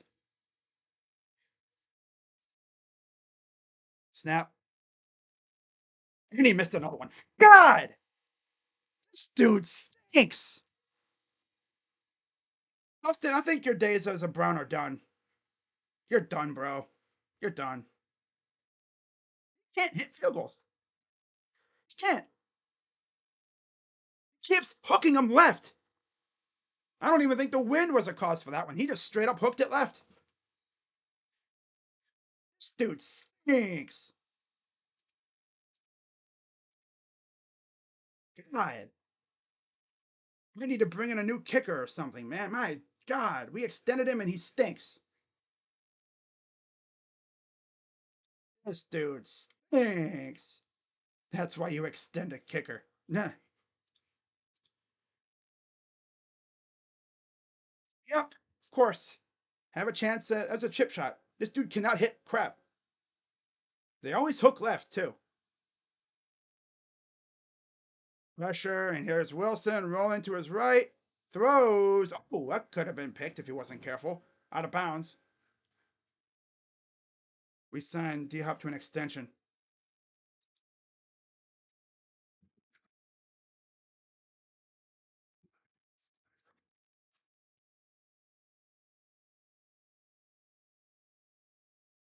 Yeah, we extended D Hop, and now he stinks. Just crash out already. You want me to crash out over this bum ass team? Nah, not wasting my time. Back to pass. Throws. Tackled. And that'll be third down. And they're probably not going to have another play here. Yeah, they're just going to 2, 1. And that'll be it for the half. Oh my God. D Hop stinks, bro. D Hop absolutely stinks. I don't know what happened. Might be in his own head. He's hooking everything left. Yep.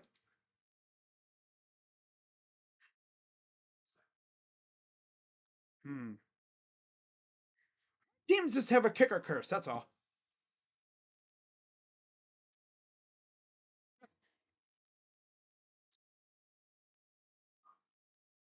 Damn it.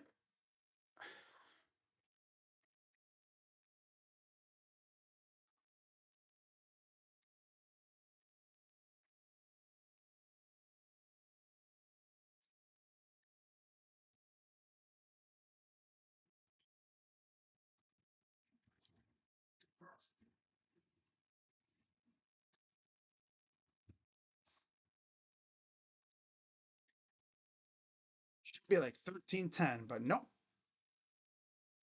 Because our kicker can't kick straight. Which is weird because he made the extra point. He can't make a chip shot 38-yard field goal. As a professional, you should be able to hit that easy. I like how he's like, crash out. It's like, you really want me to waste a crash out on these losers? Nah. Not going to waste my time.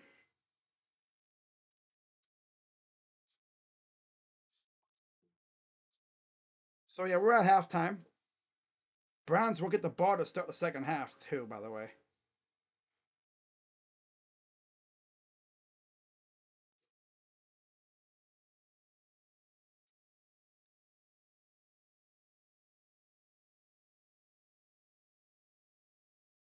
Okay, let's look at the stats.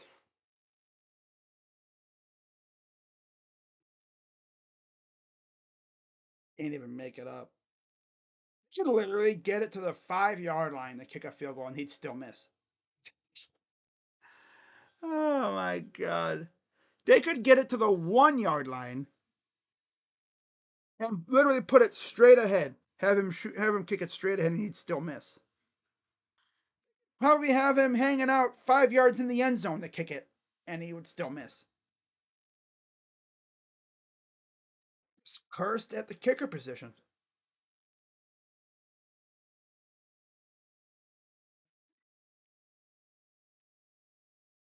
Oh man, I don't know. I don't get it. Oh, Raiders picked off Baker, huh? Oh wow, in the end zone.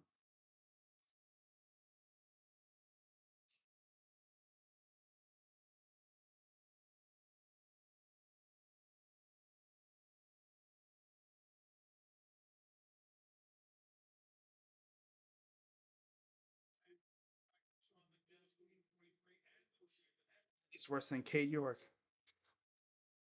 So Jameis, 8 of 19 for 91 yards, 1 touchdown, 1 interception, 12 carries, 46 yards on the ground, and total 8 receptions, 91 yards. David Njoku has 2 for 6. Everyone else has 1 catch apiece. Jerry Jeudy has 1 reception for a touchdown, 35 yards. Defensively, really nothing going on. On the other side, Russell Wilson, 8 of 16 for 46 yards, 17 carries, 81 yards, and a touchdown from Najee Harris, who has 7 for 35. And then through the air, 8 receptions, 46 yards total, led by Scotty Miller, who has 2 for 17. Both offenses look kind of sleepy out there. And then they have 2 sacks from Cameron Hayward and Alex Highsmith.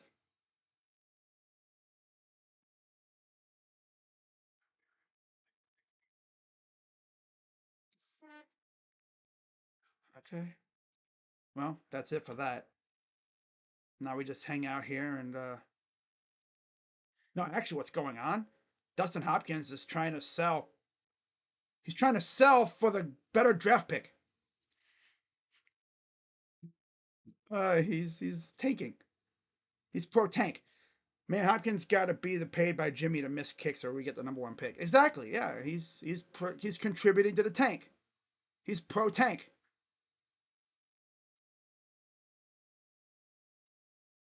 Yeah, he's pro tank. Has to be. He's a professional kicker who can't kick straight.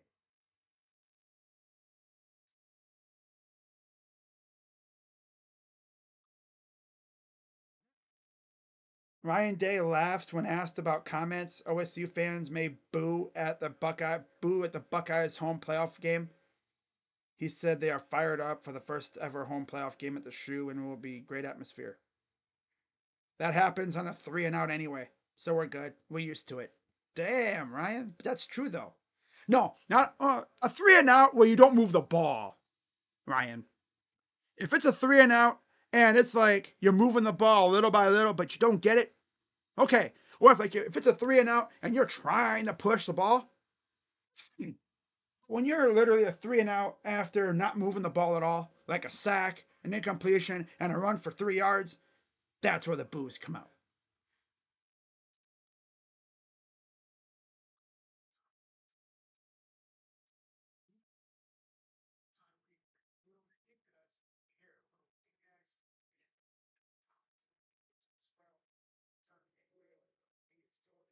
Go Dylan and Pierce.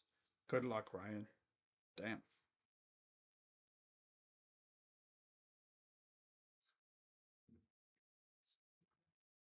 Ryan Day. Wow. Joe McFarland. Ohio State struggles against the run, so Tennessee should feel good about this. Ohio State is 5th nationally in rushing defense.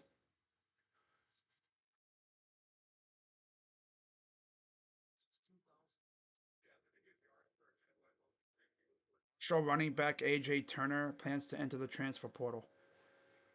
6 foot, 195, totaled 864 yards, 6 touchdowns.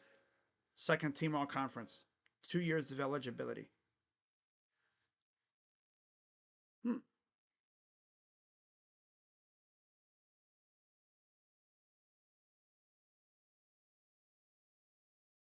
But yeah, the Buckeyes will be wearing their gray striped unis, the ones that they wore like for the playoffs the last several years. Best part is they'll be wearing the red ones at home. You can still black out the shoe, but the jerseys would be what they always wear for the playoffs.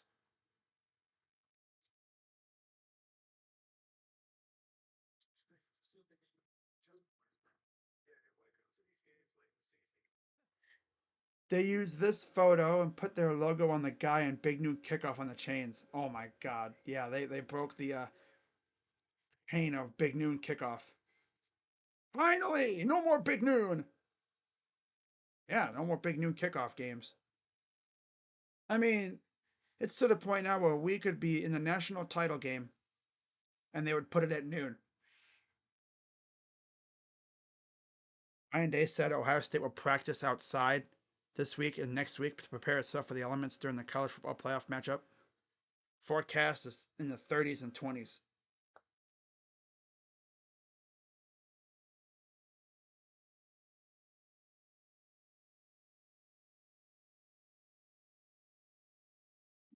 SMU. Oh boy.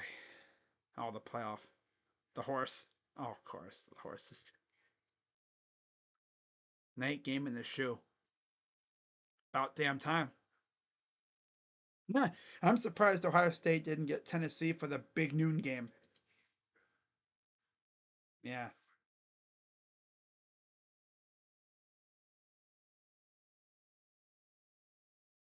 Say what you want, but every single 4 year player at Ohio State since 2011 has experienced the college football playoff. Yeah. Well, obviously, because it came up in 2014. They've experienced it at least once in their college career. Because obviously, that would insinuate we have missed it 4 years in a row, right?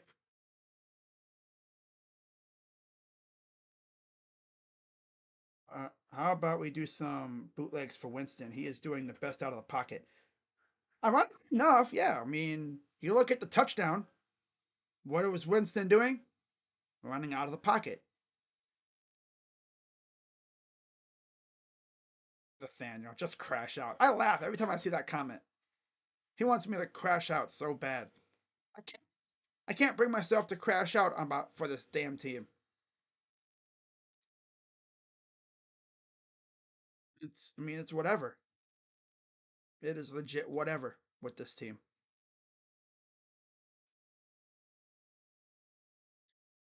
This team just does not want to score. It's almost impossible. It's going to be impossible for Tennessee to win in Columbus. If we can play like we did against Indiana, we should be fine.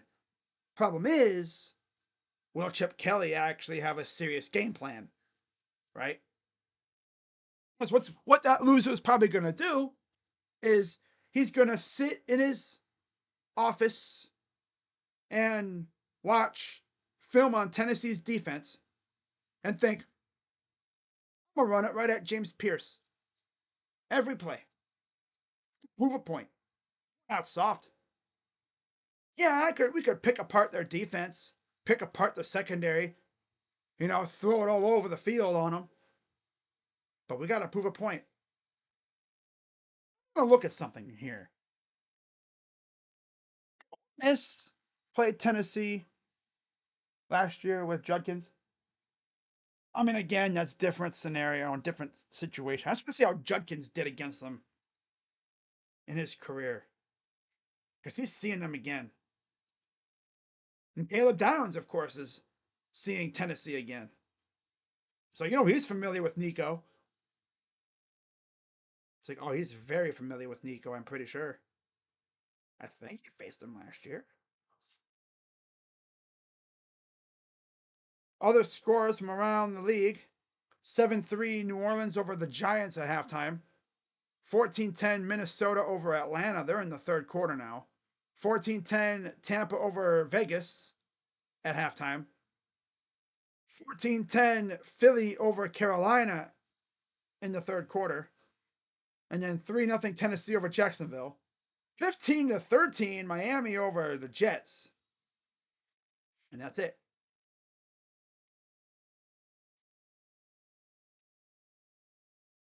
So let's see if they put out the schedule yet for these games. Last 5 years, Oregon and Team of Northern are only teams that do it. So both are Big Ten. Yeah. So let's go to bowl games.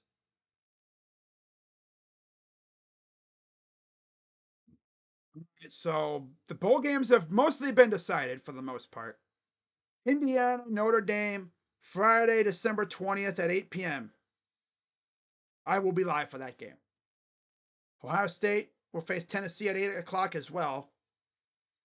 And then Monday will be Northern Illinois, Fresno, Coastal Carolina, UTSA. All right. So yeah, the first bowl game is coming up actually this Saturday. South Alabama and Western Michigan in the Salute to Veterans Bowl in Montgomery.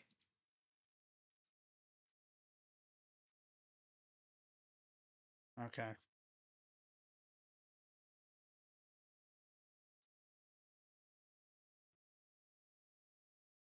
Okay then.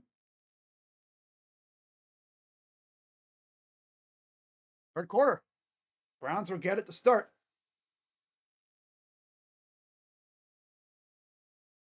Crash out essentially means rage. Yeah. Here's Ford with a return. Oh, look at this return by Jerome Ford. Hey, yo, still going. Hey, yo, Jerome. Wow. That's a great return. I wish the camera angle would have been different. But Jerome Ford, what a return by Jerome, though. Just a couple more tackles. He's taking that sucker to the house. Wow. Jerome.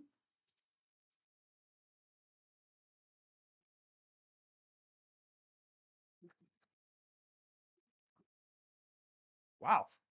Already in Steeler territory inside the 40. They move. And a handoff to Chubb.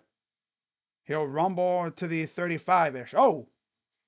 And there's a flag. And that's probably on Porter. Little access punchy shovey. They always get the one who reacts second. They won't be on Ford. I mean, not on Ford. I'll be on Porter, right? Okay, a little shoving match, and then ooh, they always get the one who retaliates.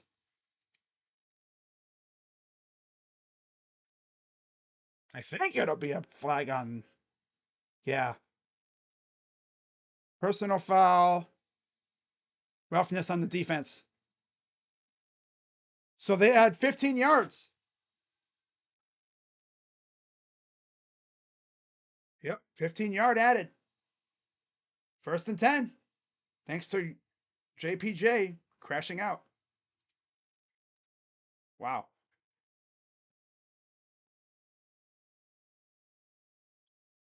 Wow. Luckily for Ryan Day, Tennessee is not a top 5 team. They're ranked 9th in the country. Yeah. 1st and 10 already outside the 20. Thanks to that penalty.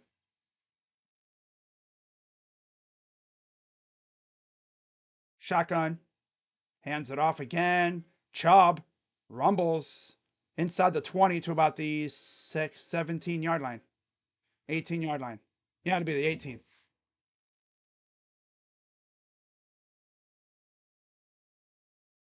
So yeah, the big kick return.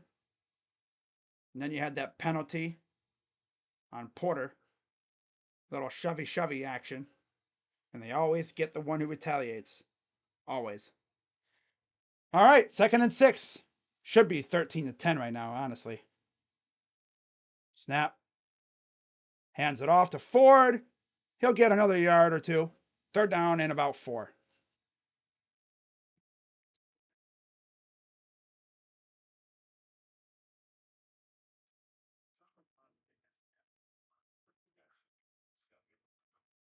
Jeff for Judy on the bottom of the screen against Porter. 2 for 7 on third down. Back to pass. Throws. Caught. And there's a flag. Going to be on us, isn't it? Going to be on Woods, I think.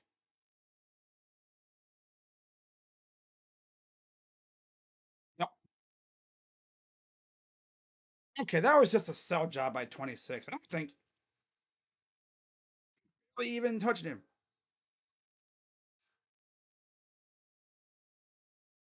I've seen worse on that. But again, oh, third and 14. Well, there's a drive killing penalty. There's your drive killing penalty. Watch them not end up with any points because their kicker can't kick. Got to swipe. Can't push. Yeah. Third and 14. Hobbled the snap. Got it back. Come on, Jameis. Oh, damn. He shook a dude completely. Throws over everybody's head. He is so good at overthrowing dudes in the coverage, double coverage. Wow. Well, time for D Hop to come in and shank another kick. But he was really open. Nobody can get open. And he throws it late to Ford. Probably could have got it to Njoku, but nope. Here's D Hop to shank another one. 43-yard attempt. Snap. Shank to the side. This dude cannot make a kick. Literally, cut his ass now. Bye-bye, D-Hop. Bye-bye. Bye-bye. Bye-bye, D-Hop. The fries in the bag. Dude, this loser cannot kick at all. My God. Cut him immediately. Dude is worse than Cade York and Zane Gonzalez. He literally cannot hit a kick. Can't.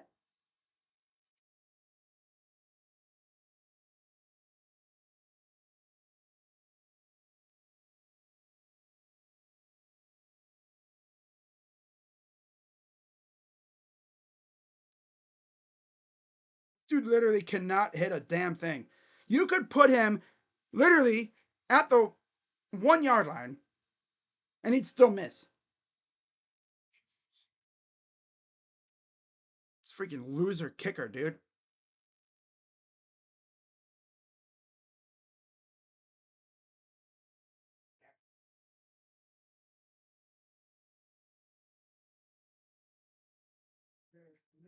D-Hop, dude. He was so good, and then he's got the kicker yips. Just cut him. He stinks. He absolutely reeks. He absolutely reeks. He can't even he can't even make it. You could put him at the 1 and he'd still miss.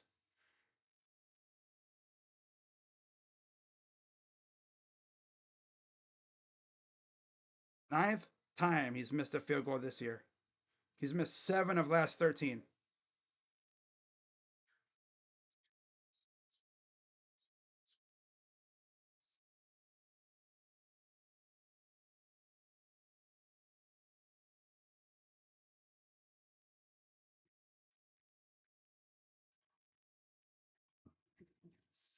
He was automatic last year. Now this year, he stinks. The kick it at the right upright approach seems to have backfired. It's only if there's wind. There was no wind on that side. So Pittsburgh once again gets another break. Pretty clear Dustin Hopkins is the leader of the tank brigade. Yep, it should be tied at 13, but nope. Loser can't kick. 1st and 10. He made the extra point, though, which makes no sense. He made the extra point right away, easily, but he can't make for 3. Figures he can make the one that counts for 1 point, but not for 3. He's literally left 6 points off the board.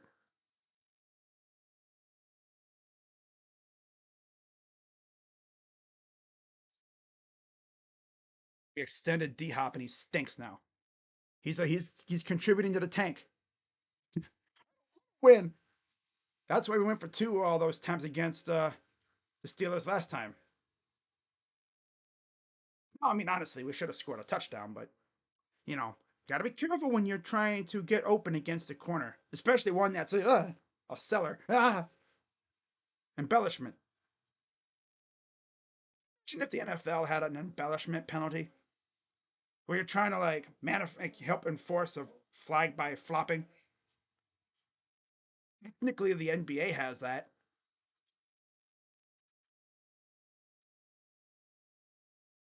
So 3rd and 10. Need a turnover.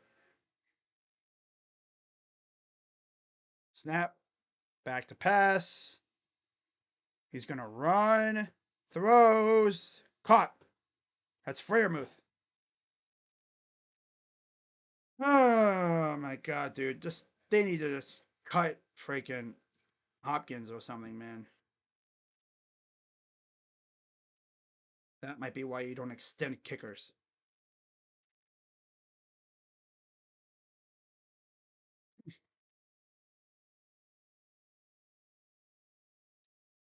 First and 10. They wasted that 60-yard kick return, too. Here's Warren. Continues running. 1st down.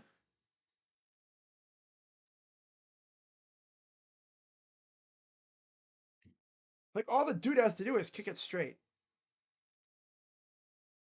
Right?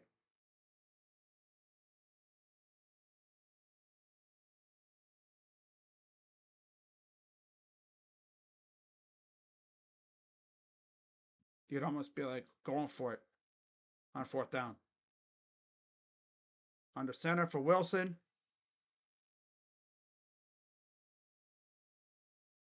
And he'll get about a gain of 3, maybe 4.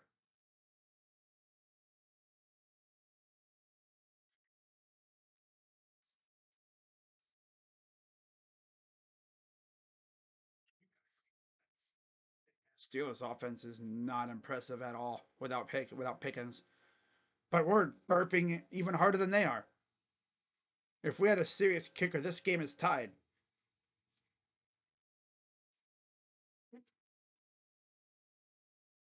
2nd and 6.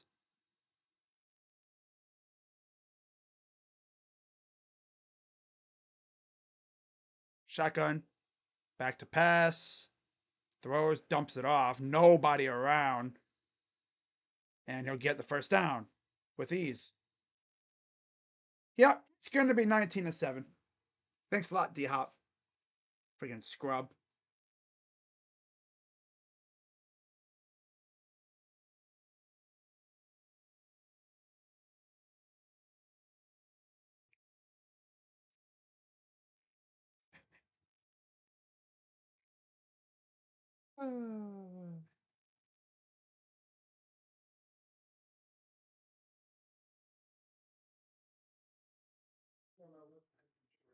He's contributing. He's like a tank commander. Gets it inside the 10.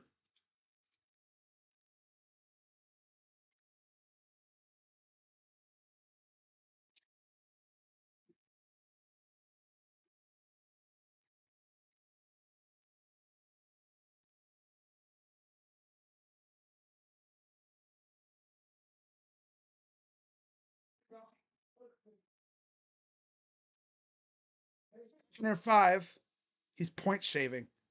Vegas needs to investigate him. Bumps it off. Touchdown.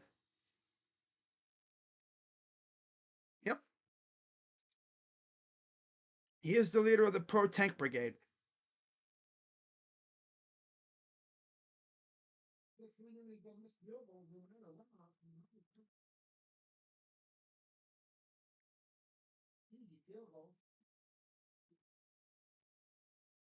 $19-7.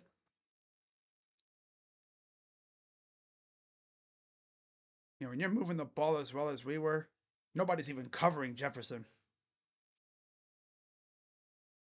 This whole team just needs to be just cleaned out after the season. Like, evaluate the entire staff and clean it out. You keep Stefanski, but everything else you look at maybe cleaning up. Getting rid of the position coaches, and then getting better position coaches that could help these guys go back to what they were last year. Every competent Browns drive. D-Hop.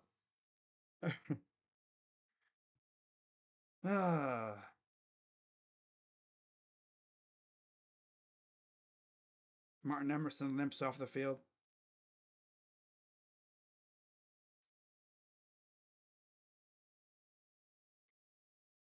Pro Tank Brigade. Vegas needs to investigate him for point shaving.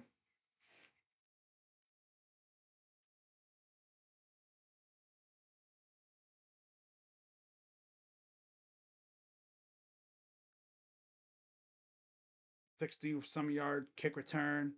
Very promising drive. Ugh. That's nothing that we're not used to.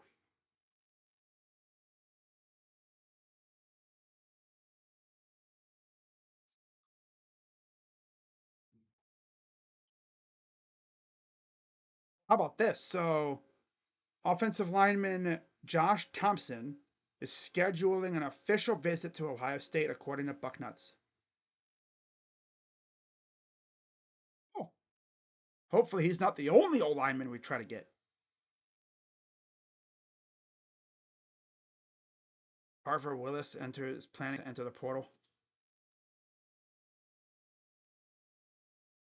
Ward had a better chance of making the playoffs at Washington State than Miami. It's true. Technically, the Pac-2 is a conference.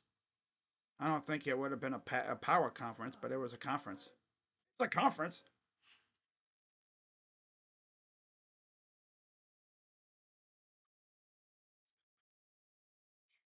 Well.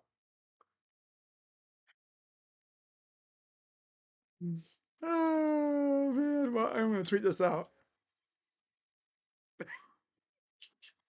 If Jaden Fielding and Dustin Hopkins had a kicking competition where the first one to, say, 10 kicks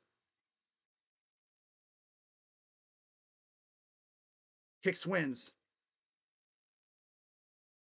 How long would it take? How long would it take? If Jaden Fielding and Dustin Hopkins had a kicking competition where the first one to make 10 kicks wins, how long would it take?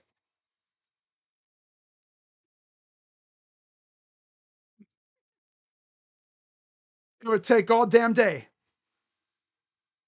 Also depends on where you'd be kicking to. Yeah. You'd be kicking from standard kicking distance, extra point distance. So Browns take over at their own 30. Down 20-7. Back to pass. Throw and gain of about 8. Like, the offense hasn't even been bad. It's just our kicker is a freaking terrorist. Yeah. He's unserious. We just extended him too. He is a leader of the Pro Tank Brigade. 100%. 80 years. Damn. Oh, it would take 80 years. That's funny. Throws it to Moore, shakes the defender, gets a first down. Well, we scored that touchdown, and then Jameis threw a pick, which led to a touchdown for the Steelers. And then we also had 2 missed field goals.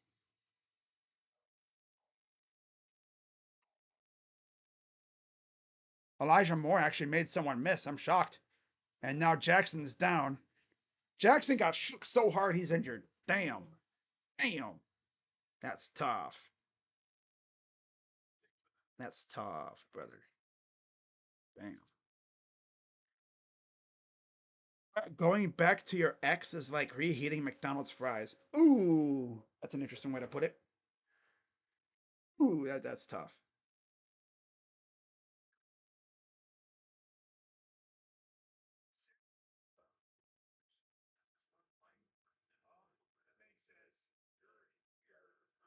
Sites of the first ever college football playoff game played on campus. Not fitting, right? You get you get South Bend, beautiful stadium, Beaver Stadium, DKR Texas Memorial, and then Ohio Stadium. 4 absolute beautiful stadiums hosting games in the first round. Absolute beautiful. You love it. You're gonna see South Bend at night. Then you're gonna get Penn State in the at noon, and then DKR at 4 against Clemson. I'll probably stream that game, and then Ohio Stadium. I don't know. I'm not gonna stream all 4 first round games because that's too much for me. I'll do the best games. I'll do Clemson, Texas, and Ohio State and Tennessee on Saturday. I'll probably stream Indiana, Notre Dame though. Yeah, I'll probably end up streaming that game. But I'm not doing Penn State and SMU. I can't watch that friggin' Penn State offense again. It's so mid. It hurts. It hurts. Ah. What if Miami made it? Or Alabama? You put Alabama or Miami in SMU's spot, I don't know if I'd still stream it.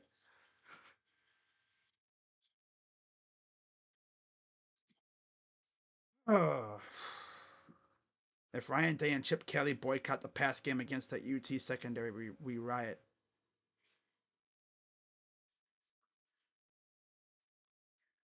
Oh my God. Speeding will be at a premium the evening of December 21st because every law enforcement officer will be inside the shoe with riot gear. Oh my God. Oh, brother. Shotgun for Winston. First down. Hands it off, and Chubb gets nothing. Yep. Offensive line ain't getting no push.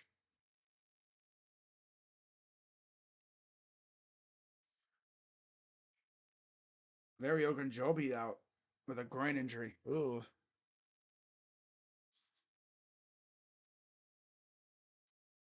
I'm not even really mad. I'm just so funny though. This team just they make it so obvious. They're tanking. Second and 10. Hands it off again to Chubb. And he's bobbing and weaving, trying to get extra yards. He'll get about 5, maybe 6.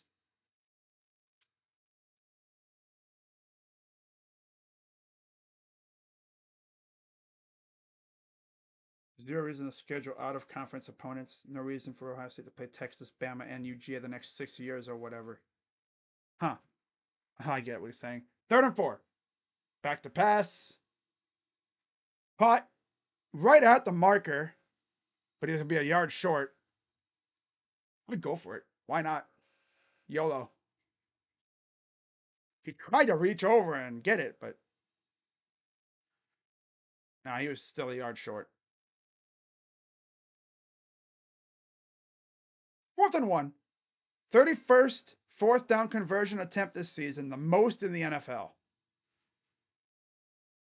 Elf on the shelf? What the heck is that? Under center.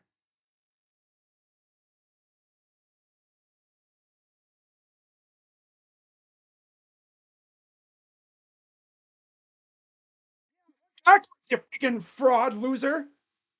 Yeah, run backwards. Again, dude runs to the sideline. Doesn't want to be out there. Oh. 4th and 1, and what is this loser doing? Running to the sideline.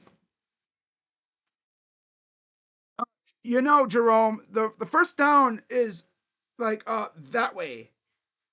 This loser's running to the side. Why is he out there? QB sneak it, bum. Hey Ken Dorsey, you and Chip Kelly should just get the heck out, bro. Seriously. They're not trying to win. They're tanking. Yeah, pretty clear. The entire team is like, yep, we're tanking. 4th and 1. Run straight ahead. You get the first down. No, what does this dude do? He runs to the sideline. Oh, that's why I will forever call Jerome Ford Mr. Sideline to Sideline.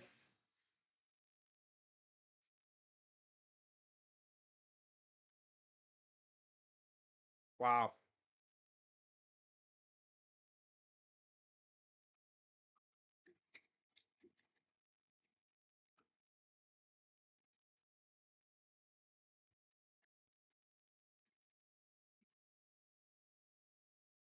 4th and 1.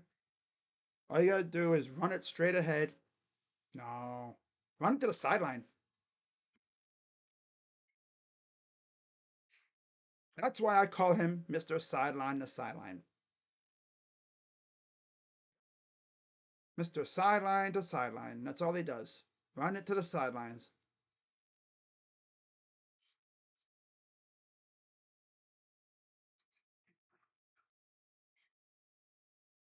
Not even doing a QB sneak or something.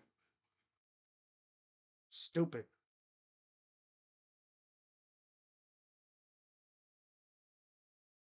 This team is actively point shaving. Exactly what they're doing.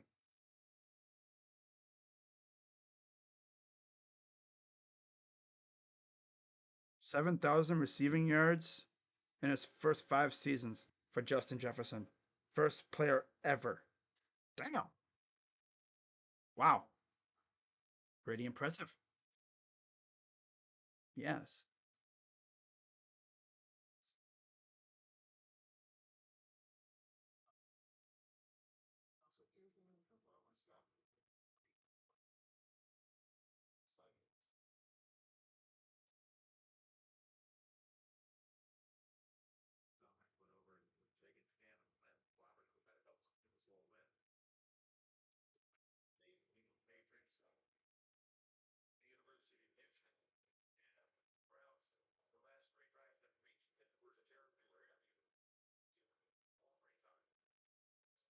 There's a run, a dump off to Harris, a few yards.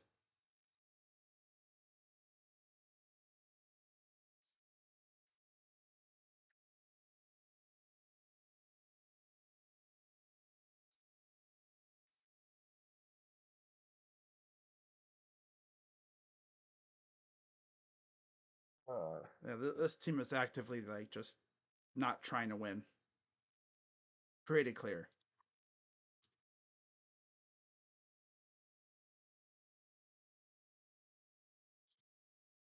All right, 3rd down. Steelers offense really isn't even doing that well either. But we're just actively point shaving. Should be like at least 20-13, if anything. 2 pressures, 0 sacks. But week 12, he had 8 pressures and 3 sacks.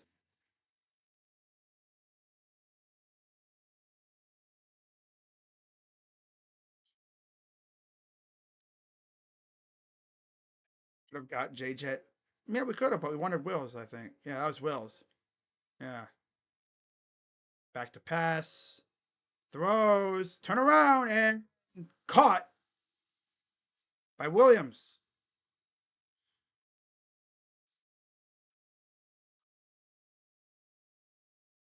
Emerson.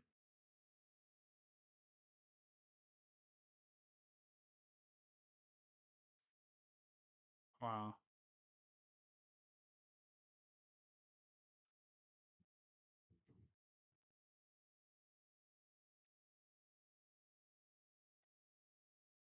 Back to pass. Pressure. It's down. Isaiah McGuire. But it might have been an incomplete pass. You think he might have got rid of it just a second early. Just in the nick of time.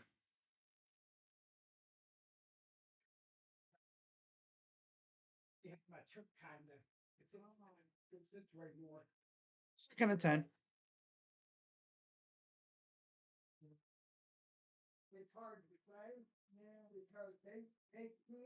Ah, he got it out in time. Barely. Second and 10. Snap. Touchdown.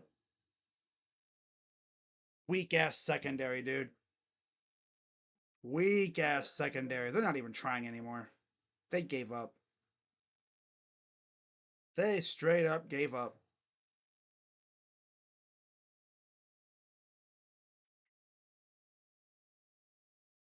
These guys gave up.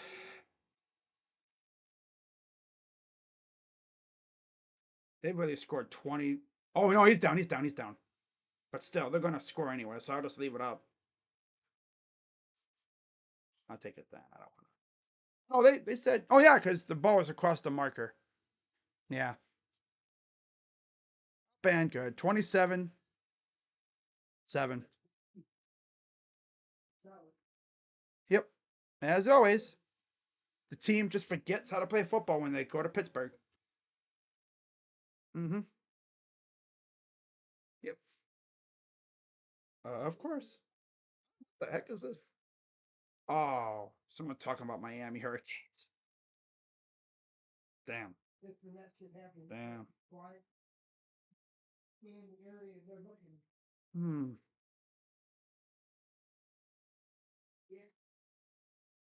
See if the tradition continues where guys get fired after playing the Steelers, especially on the road.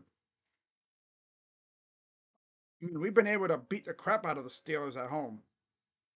Completely different story on the road.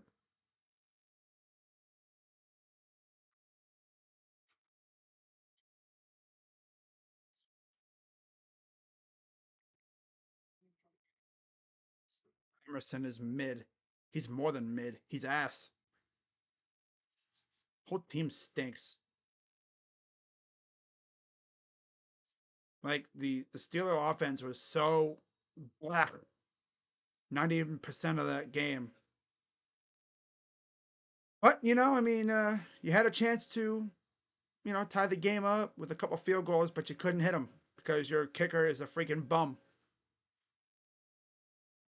who shouldn't even be kicking in the CFL.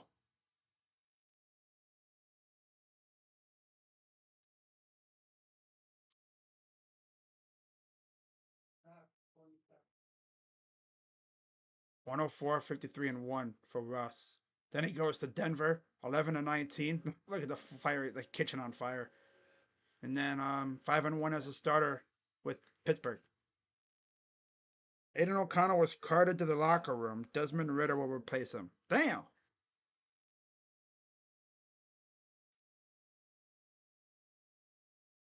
6 for 8, 91 yards, 2 touchdowns. Back to pass. Jameis throws. Caught by Judy. Wow. He had to come all the way back for that one. That's the second time I think I've seen Judy catch a ball. First and 10. 3:34 to go.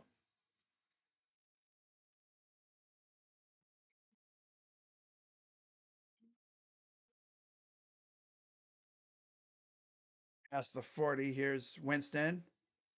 Back to pass. Caught again. That's Judy.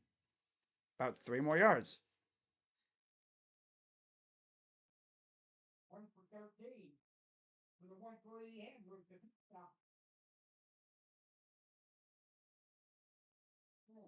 Straight drives in Pittsburgh territory. 0 points. Ohio State would never. Here's Chubb. Oh, look at Big Chubb run. That's good to see, though. inside Steeler territory.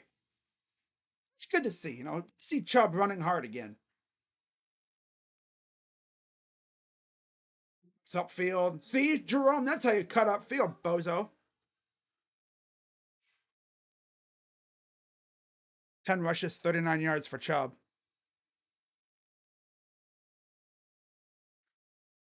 Back to pass. Winston standing around, just going to throw it away. And it's always to Nick Njoku, too. He is in love with Njoku. It's that Florida State-Miami connection. If we had Tony out there, he'd probably be trying to throw to him, too, because it's that Florida State-Florida connection. ACC. ASS. Well, there's Tony, speaking of which. 2nd and 10. 2:21 to go in the third. There's Michael Woods. Hands it off again. And surprisingly, Jerome Ford didn't run to the sideline. He ran actually. Oh, there's another flag. Holding offense.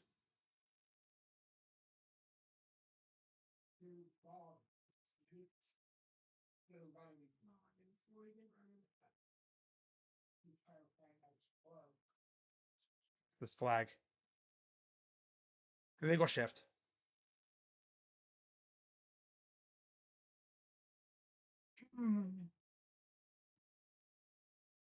After having what was a crazy game last week, this game is likely be.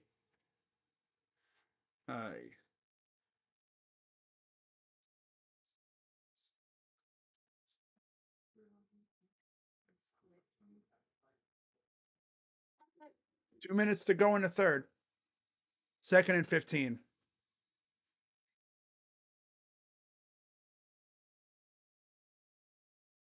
Out in the line. Hands it off. Ford breaks the tackle. Gets past the 35. 34-yard line. 3rd down.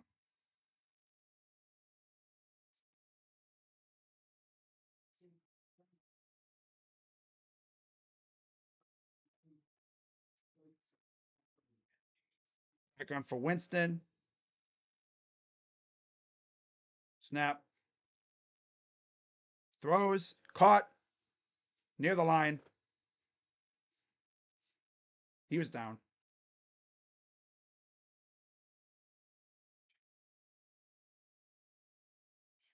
Well, if they're going to go for it here, how about we run straight ahead? Not like get them mad, but they'll probably get stuffed.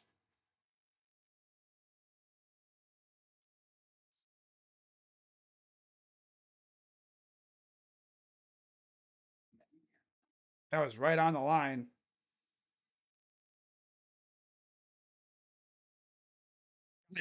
Just fell backwards over. Got the 1st down. To the 25. 7 seconds to go in the 3rd quarter. Again, if they had actually been able to kick their field goals and do whatever, they probably would have been right in this game. But, incompetent. The incompetence has leaked into the special teams unit. Yep.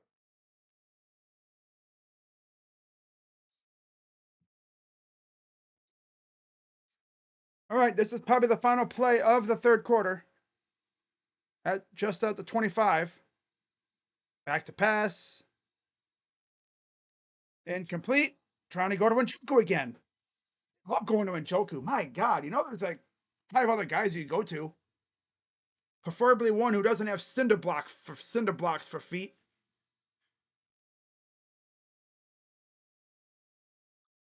God, I think Njoku might be the slowest freaking tight end I've ever seen. He literally runs like, oh. God, but he has good hands for the most part, but he can't run. I will say he is a much better blocker. Hands it off to Chubb. Runs around the edge.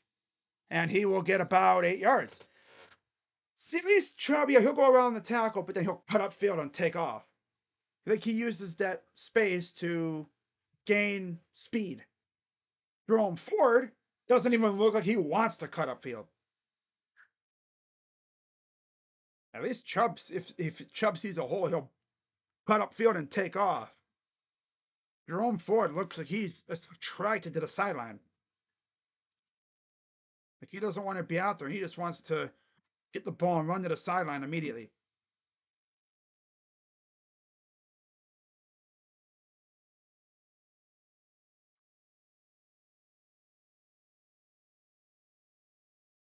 Jameis is something else, I'll tell you that much. I don't even care about the season anymore. Because, I mean, we win, whoop de doo, we lose. Oh well, draft position protected. Problem is, can I trust Andrew Berry to make a good choice?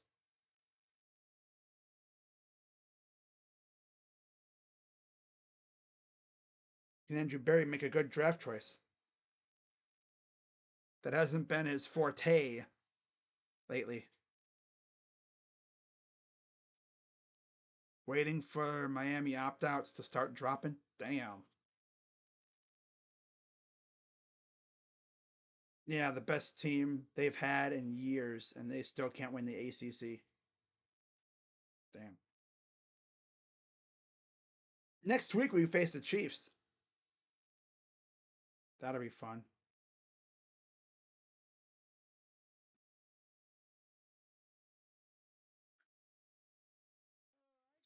Maybe winning one more game this year, to be honest. And it'll probably be at the end of the year facing Baltimore because we're facing most, unless if Baltimore wins the division or if their spot is locked up, they might rest their starters.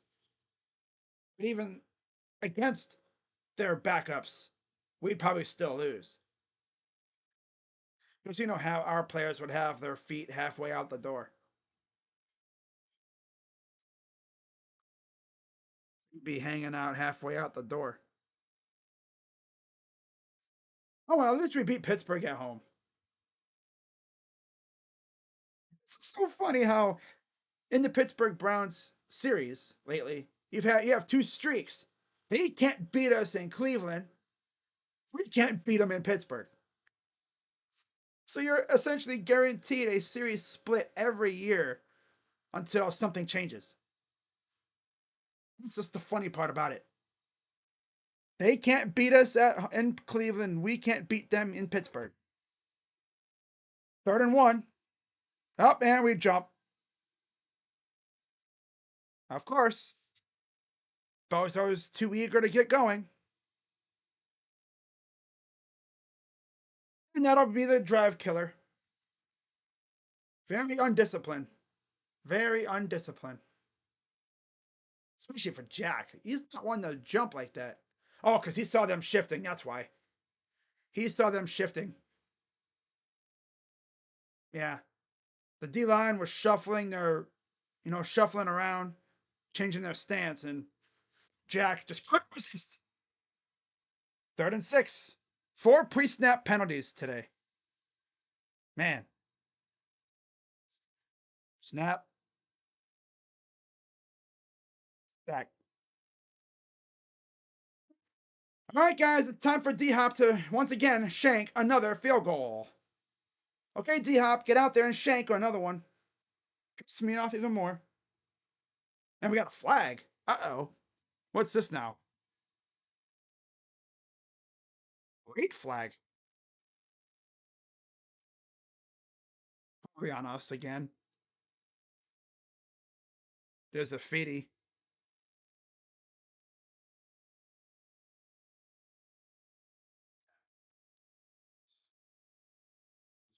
Yeah, it's probably on us.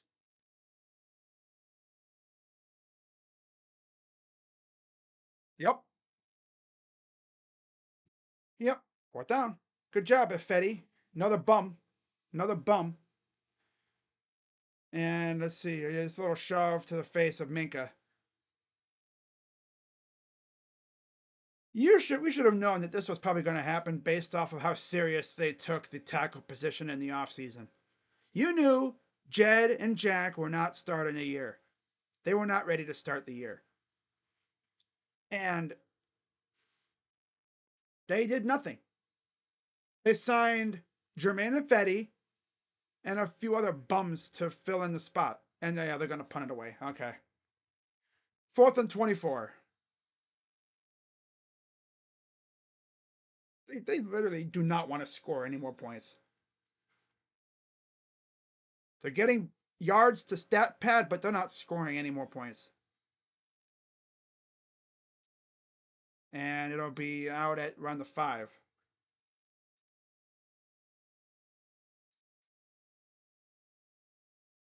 Steelers take over again.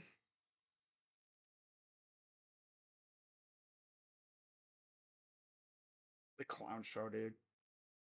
My God. I'm still laughing though. Steelers can't beat us in Cleveland. We can't beat them in Pittsburgh. It's a guarantee split every year. And it's probably going to be that way until something changes. Watching the Steelers play in Pittsburgh lately, it's almost like they're like the Browns playing in Pittsburgh. They forget how to play football. The offense looks all out of whack, and the defense really doesn't do much. 1st and 10, deep in their own 5. And he will fight for about 43 yards to the 9 yard line. 14:20 to go in the game. Feels like this game's honestly flown by. Right? God. 2nd and 6. Snap. Hands it off again. It's about a yard. Down.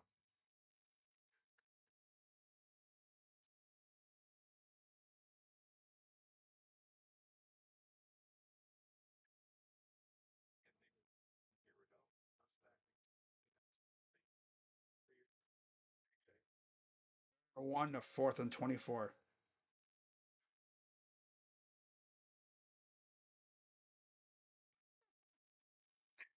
I got Kevin saying uneffing believable on camera. That's funny. I feel bad for Kevin dealing with this garbage. All right, 3rd and 5. Blitz coming for throws. His man out of bounds. 4th down.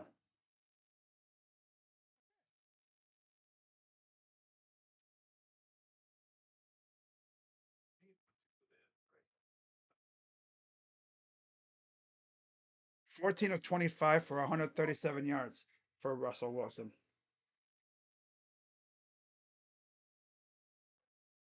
I think this team is just mentally ready for the offseason, as is the fan base. Here's the fair catch. Deep ass punt, too. Wow.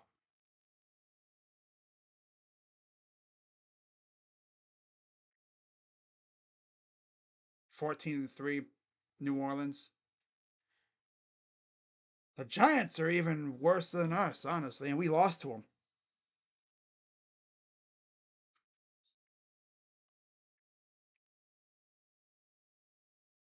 Uh,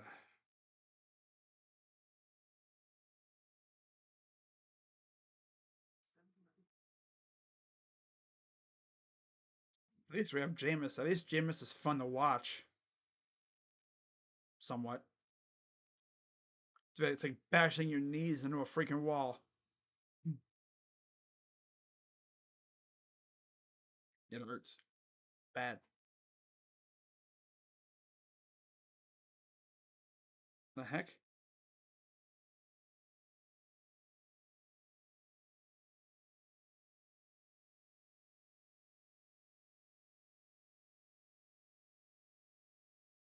Yeah, we should have known that this team was going to be unserious because going into the season, again, you knew Conklin and Wills were not ready, and DeJuan Jones was really just starting to get back. He wasn't ready either, really.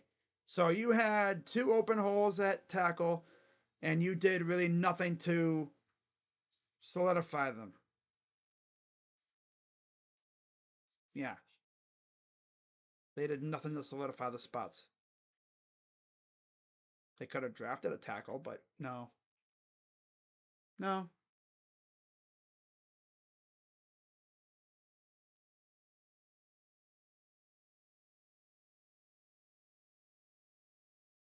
Well,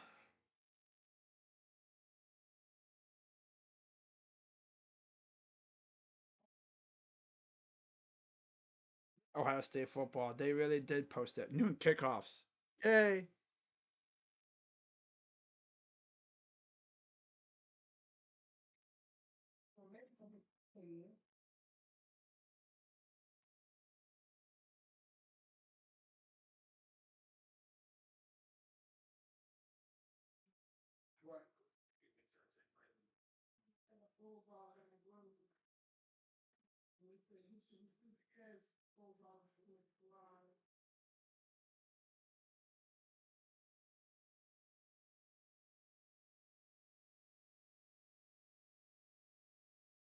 Oh, Tony threw the ball at. Oh my God.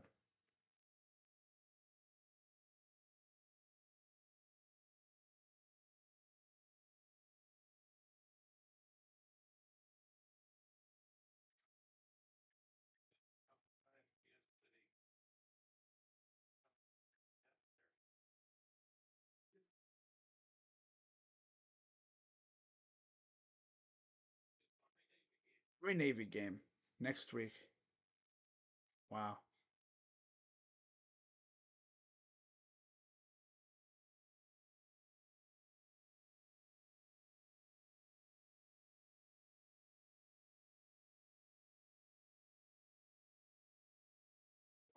All right. 1st and 10 for the Browns. 13:06 to go in the game.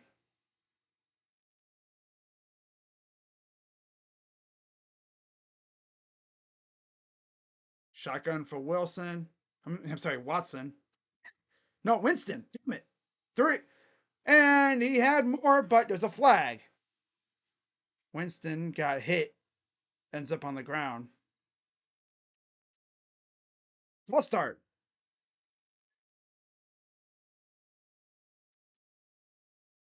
Oh boy.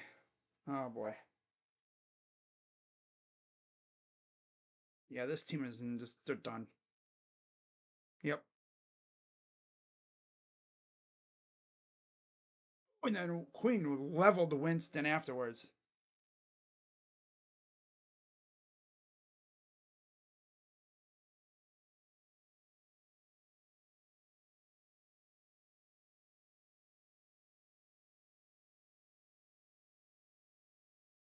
Back to pass.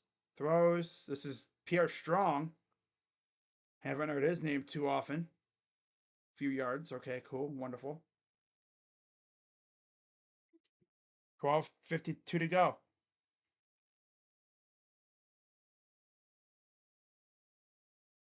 15 of 29, 134 yards, a touchdown and a pick for Jameis.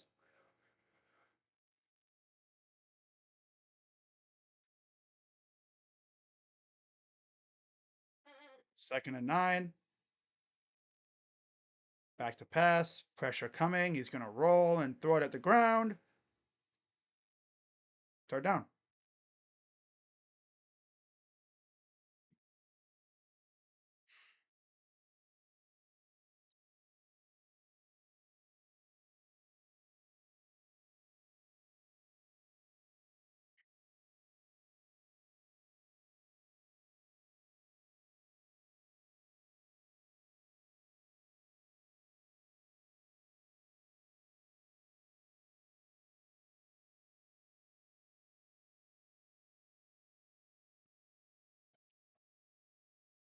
Back to pass.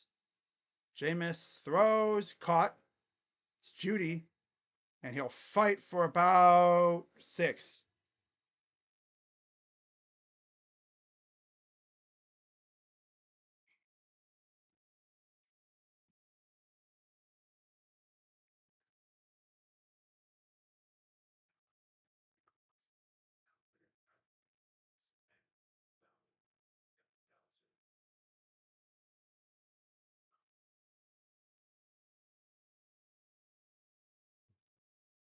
4th and 3.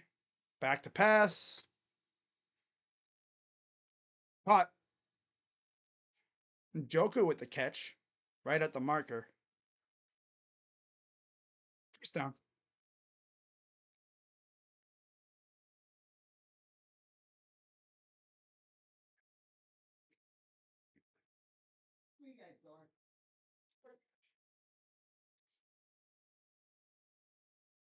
They give him the extra yardage. That's funny.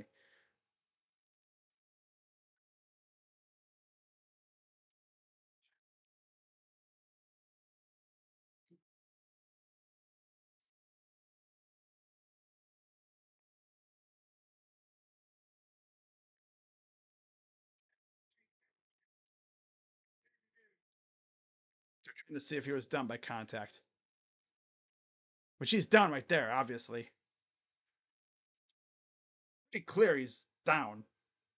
Kind of shocked they gave him the extra yardage.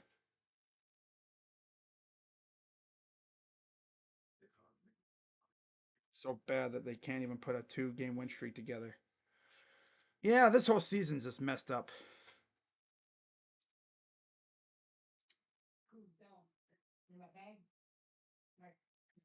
Penn State found the formula.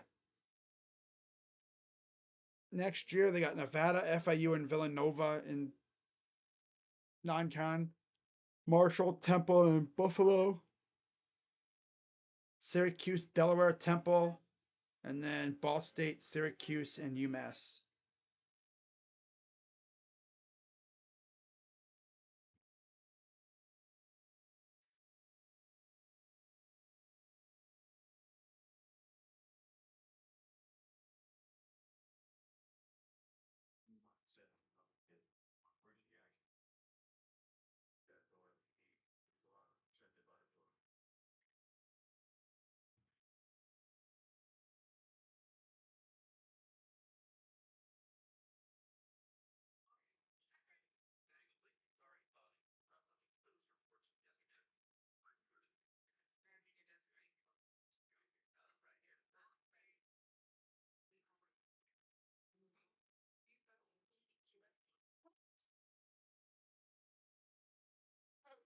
Hmm.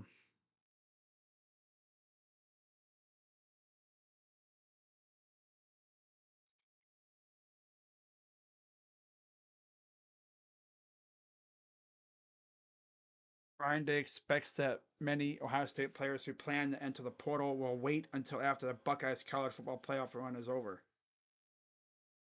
but says that it'll be an individual decision that's up to each player. I mean, you kind of don't have much time. If you're going to enter, you enter now. This way you can find your new team.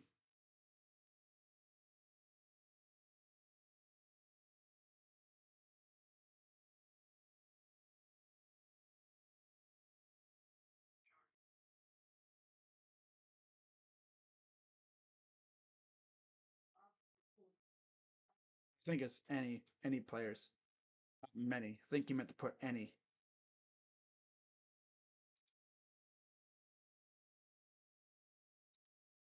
Sam Heward has re-entered the transfer portal. Wow.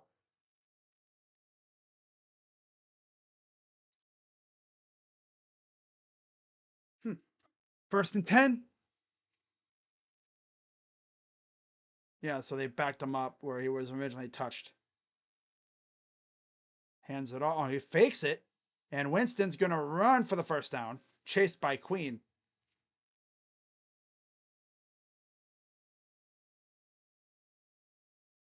11:24 to go.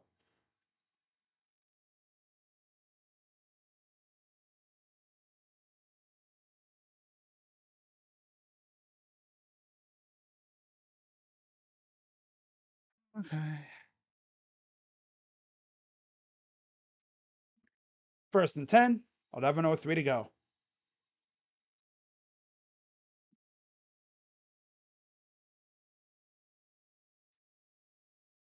Back to pass. Here's Winston. Throws. Oh, trying to go to Njoku again. He is like heavy force feeding it to Njoku.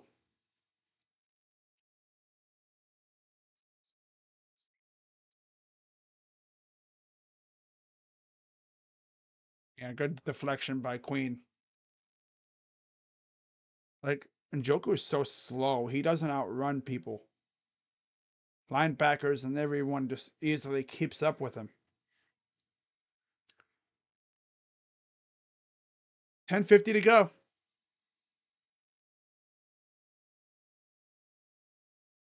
And here's Mr. Sideline to sideline running backwards. And then,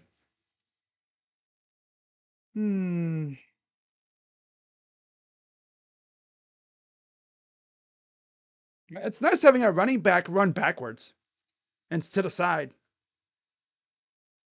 Jaguars beat the Titans. Ooh, wow. Oh, wow.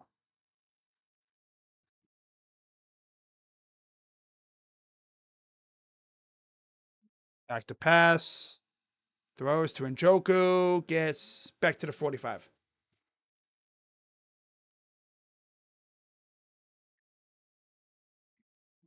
Fourth down.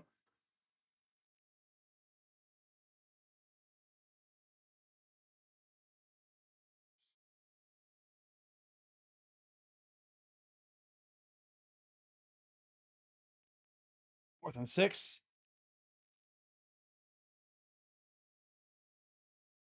Shotgun. Back to pass. Throws. Caught by Moore. First down. This is the most involved Elijah Moore has been in the offense the last few weeks since he got here. He really wasn't getting the ball like that, like this, when Deshaun was the quarterback. First and 10.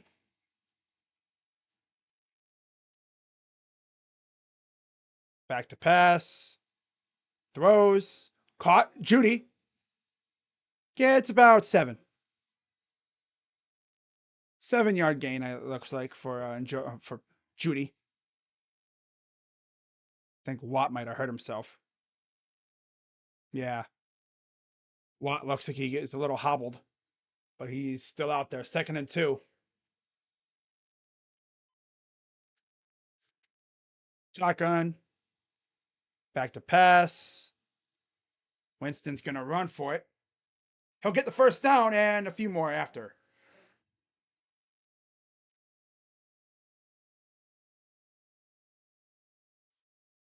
Good run by Winston. It's funny watching on. He runs like he's got like rabid dogs chasing him. Getting chased by an animal. First and 10. Back to pass. Throws, and he'll get about, they'll give him what, 5? 4 yards? Second down.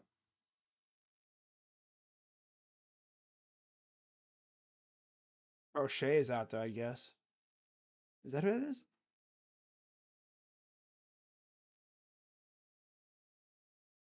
Snap. Back to pass. Steps up. Throws. Caught. Crochet gets the first down and then a little bit more afterwards. First time I've heard his name called all game.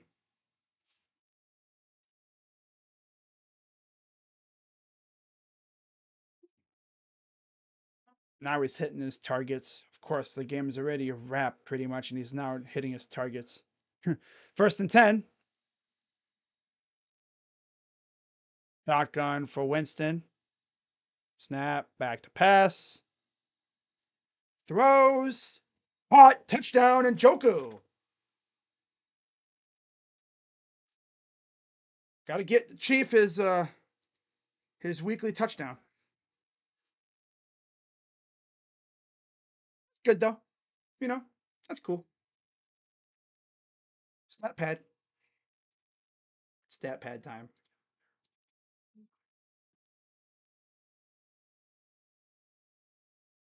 Yeah. Boom, boom. Got it. There's the Shank Man. Shank Man, Shank Man. Snap. Up. Oh, see, he'll hit that right away, right straight ahead because there's no angle to it. That's 27-14.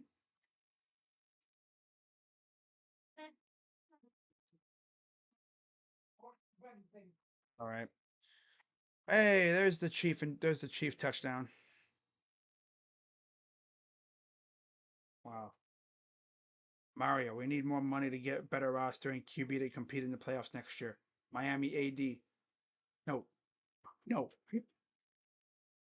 Oh, that's funny. That's funny. Norval. Hey DJ, we need you to play in the regular season so we don't go to 3-9. DJ's like, I'm injured. No. The beef with interstate rivals like that. When you have three teams in Division One FBS college football, they all have a noted history, and they all played each other this year. That makes for some entertainment.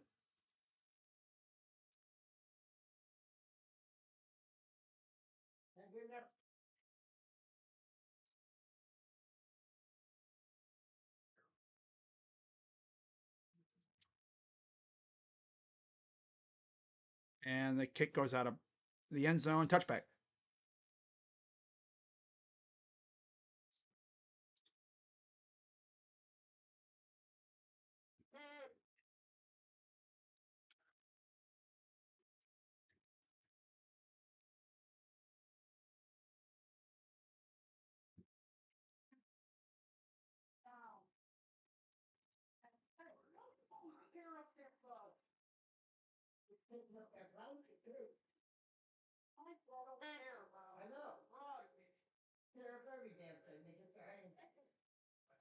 All right. First and 10, 7:19 to go. Down by 13. Snap. Maybe that'll light a little bit of a fire under this team. Because imagine you had 6 points off the board from the two bricked field goals, clanked or shanked field goals. So that's 6 points right there. Be down by a touchdown if he made those two field goals. Justin Hopkins needs to like reevaluate his kicking style or something. Maybe it's the long snapper or something. I don't know what the heck happened, but he was so good last year. Is Charlie Hewlett back? I never did notice. Second and 11. It's about 3 on the run.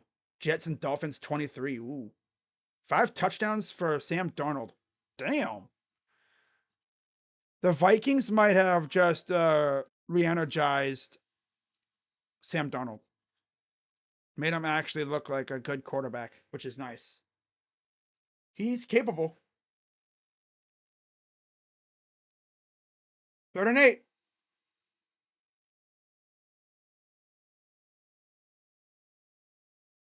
5:58 to go. Snap. Here comes Garrett. Oh my god, they bum rushed the dude. Caught. They bum rushed Wilson, but of course he still got it off.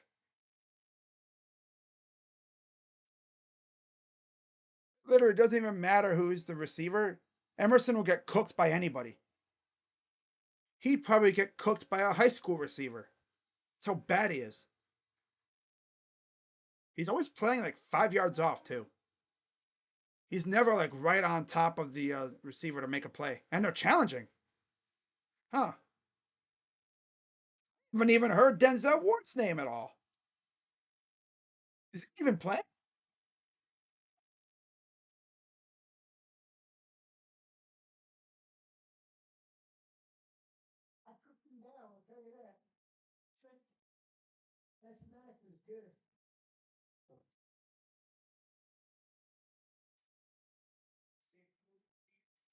I think both feet are in.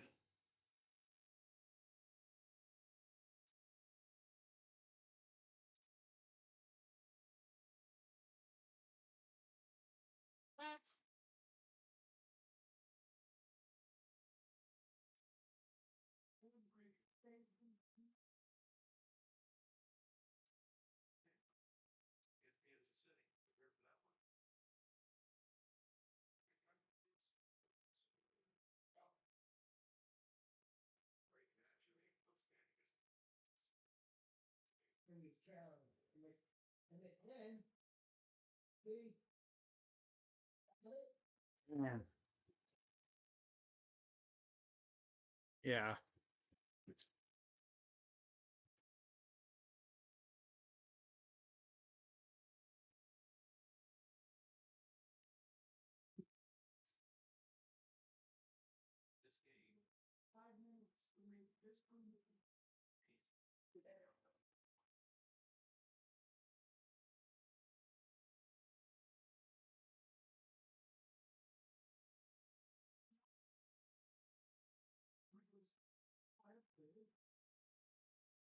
Beer they get. Oh wow.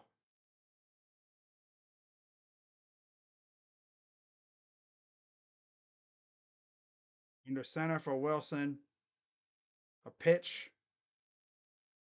And he got swallowed up, but he'll still get about a yard or two.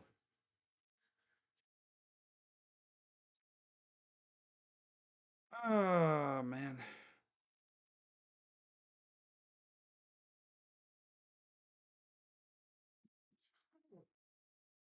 5:10 to go. Goes Miles.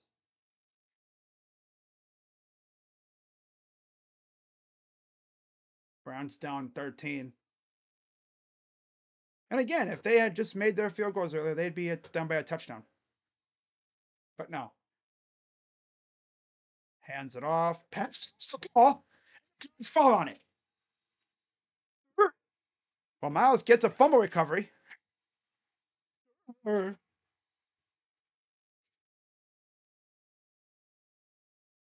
Man, that's tough. Ball just he pooped the ball out. Watch this. Who punched it out? Oh, it was McGuire. McGuire knocked it out, and Garrett fell on it. Wow. Wow. Okay then.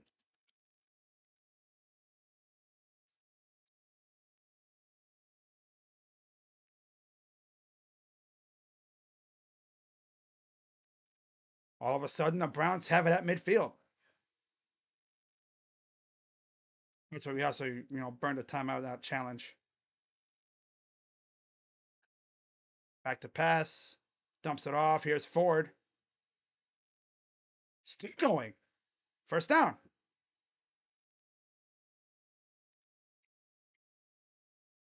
Damn, they are extra feisty. 4:25 to go. Yeah, that's crazy, isn't it? If it wasn't, if D Hop was a competent kicker, we're down by a touchdown right now, with a chance to probably tie the game. But no, D Hop wants to be incompetent all of a sudden. Winston back to pass. Throws a pick. Yep, there's another Winston pick. You can't say Winston without INT. You can't say Winston without INT. Every touchdown he throws is followed by a pick.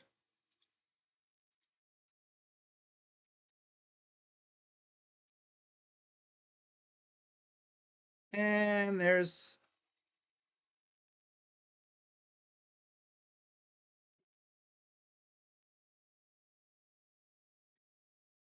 you can't spell Winston without INT.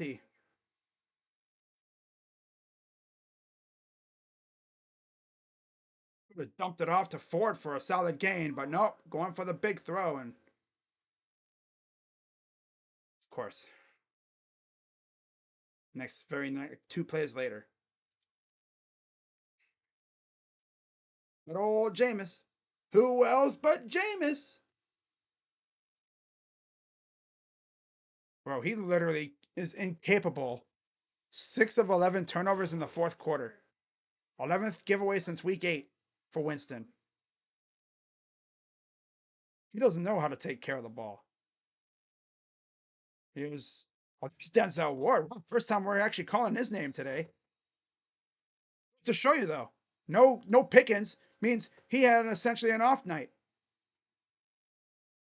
He hasn't been. I haven't said his name at all, as far as I'm concerned. I've barely seen him on the field. Well, he's been on the field, but he hasn't been used. They haven't gone at him. See, like, this team just cannot stop shooting themselves in the foot.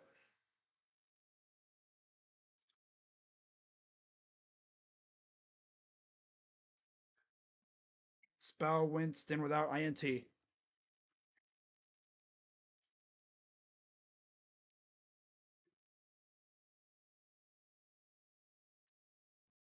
Uh, this is the Winston that threw 30-30.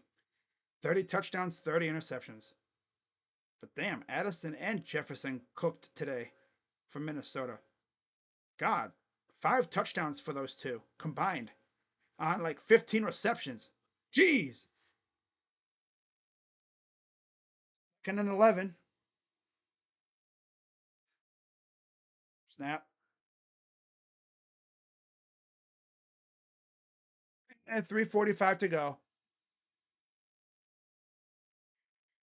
Oh well.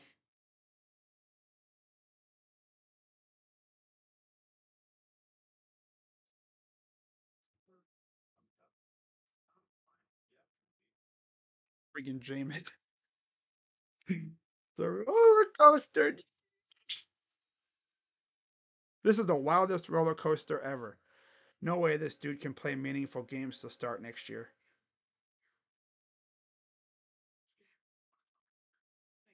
I think we can definitely find a better quarterback who can actually take care of the ball.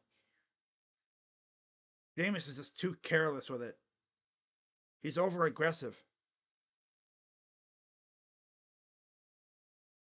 He's way too over aggressive. He's always pushing the ball down the field, which is cool, but in the traffic.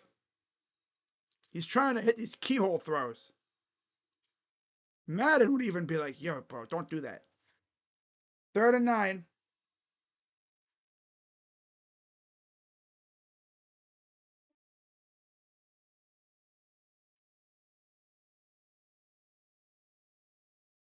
Garrett was like, yeah, I'm going to make sure they see this one. False start. Offense. That'll back him up. 3:48 to go. It's on Dan Moore Jr. Both offenses have been kind of sleepy. Right there, he kind of nudged. Kind of a little flinch.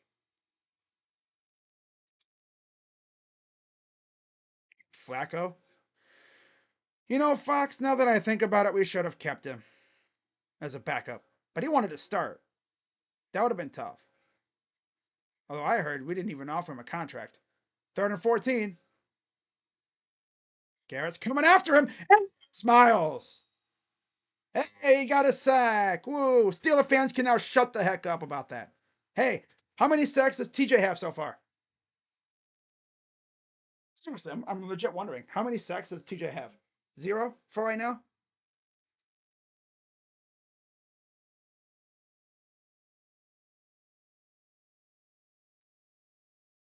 Now here comes the punt. Next, I'm going to predict one more interception coming up from Jameis. What's coming? I can feel it coming in the air tonight. And they're going to do another timeout. I didn't even realize the Browns use all the timeouts.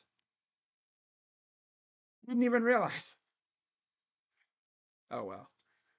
What?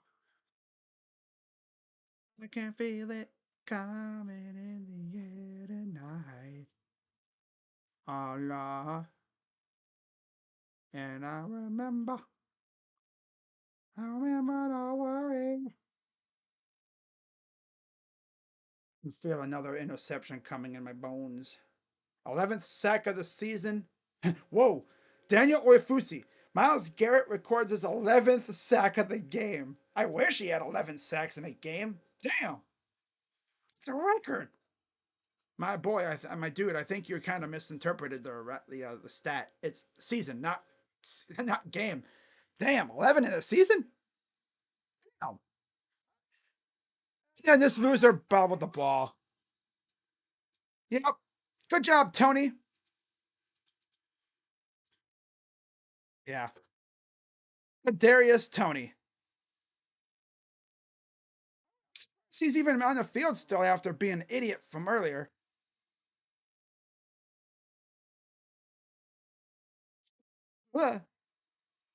Yep. Kadarius can go bye bye too.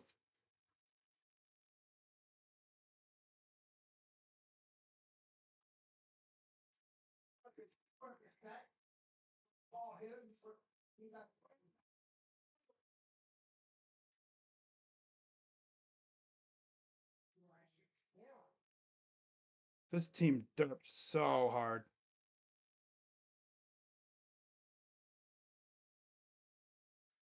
You see, this team all overall just takes everything unserious.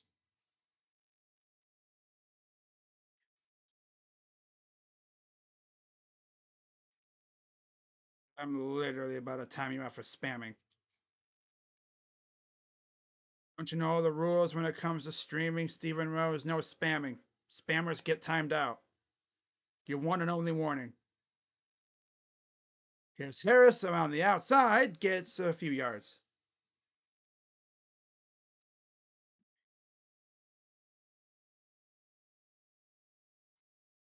Damn. The hell is 20 doing? Oh my. Yo, what the heck was that?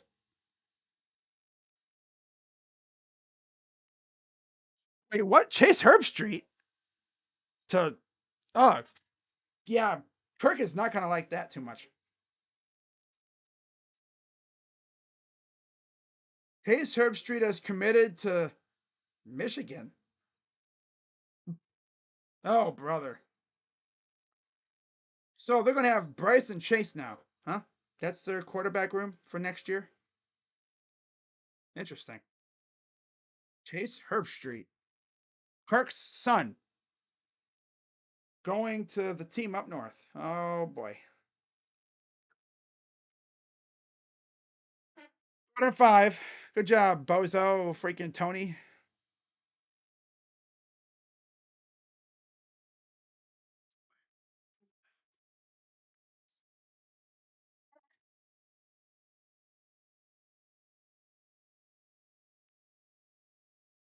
We've seen it all.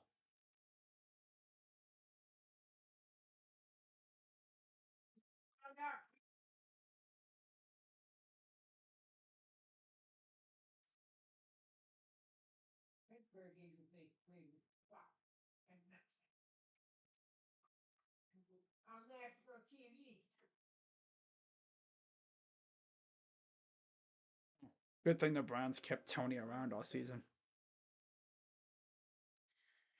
I think our kicker position, our kick returner position, is also cursed.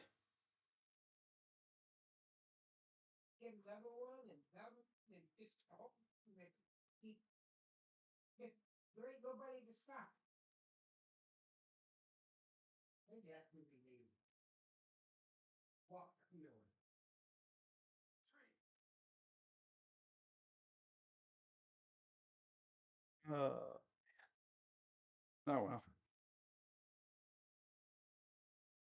Tony, bruh. Bad Dog's gonna see that and go. He's like, wait, no. Bad Dog's gonna see that and think, wait, he's still in the league? Yeah. Yep. Yep.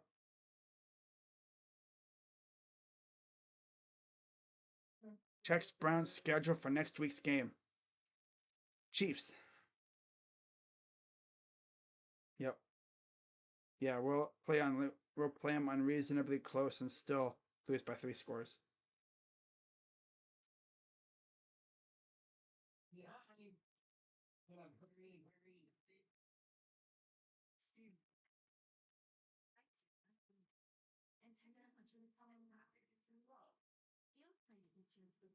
Hey, 2 snaps in the fourth quarter, both on special teams. Fair catch flagged for taunting, and then muffed punt and Steelers recover. Yeah,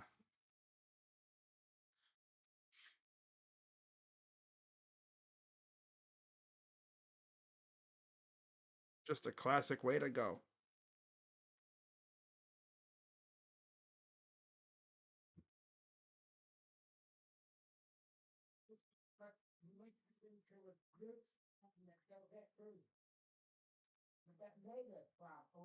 Oh well.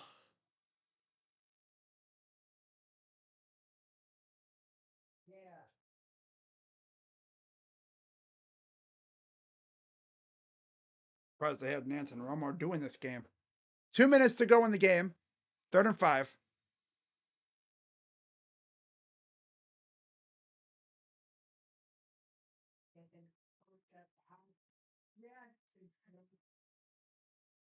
Snap. Running around the edge. Harris gets the first down.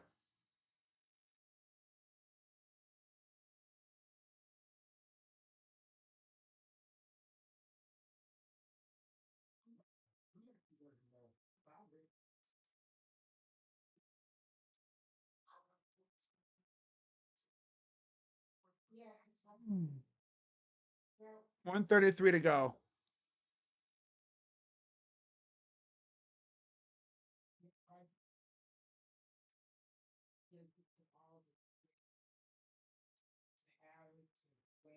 All right, so yeah, Browns are gonna fall to 3-10. No surprise. In the end, they made way too many mistakes.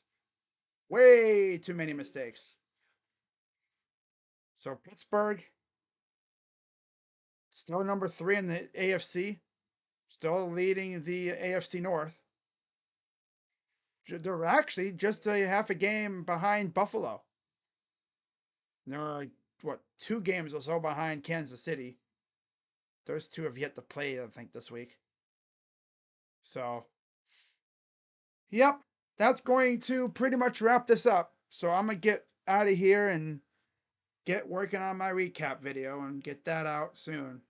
So, with that being said, guys, at least the Buckeyes, at least we got Ohio State, which I will have a video out for that probably today too.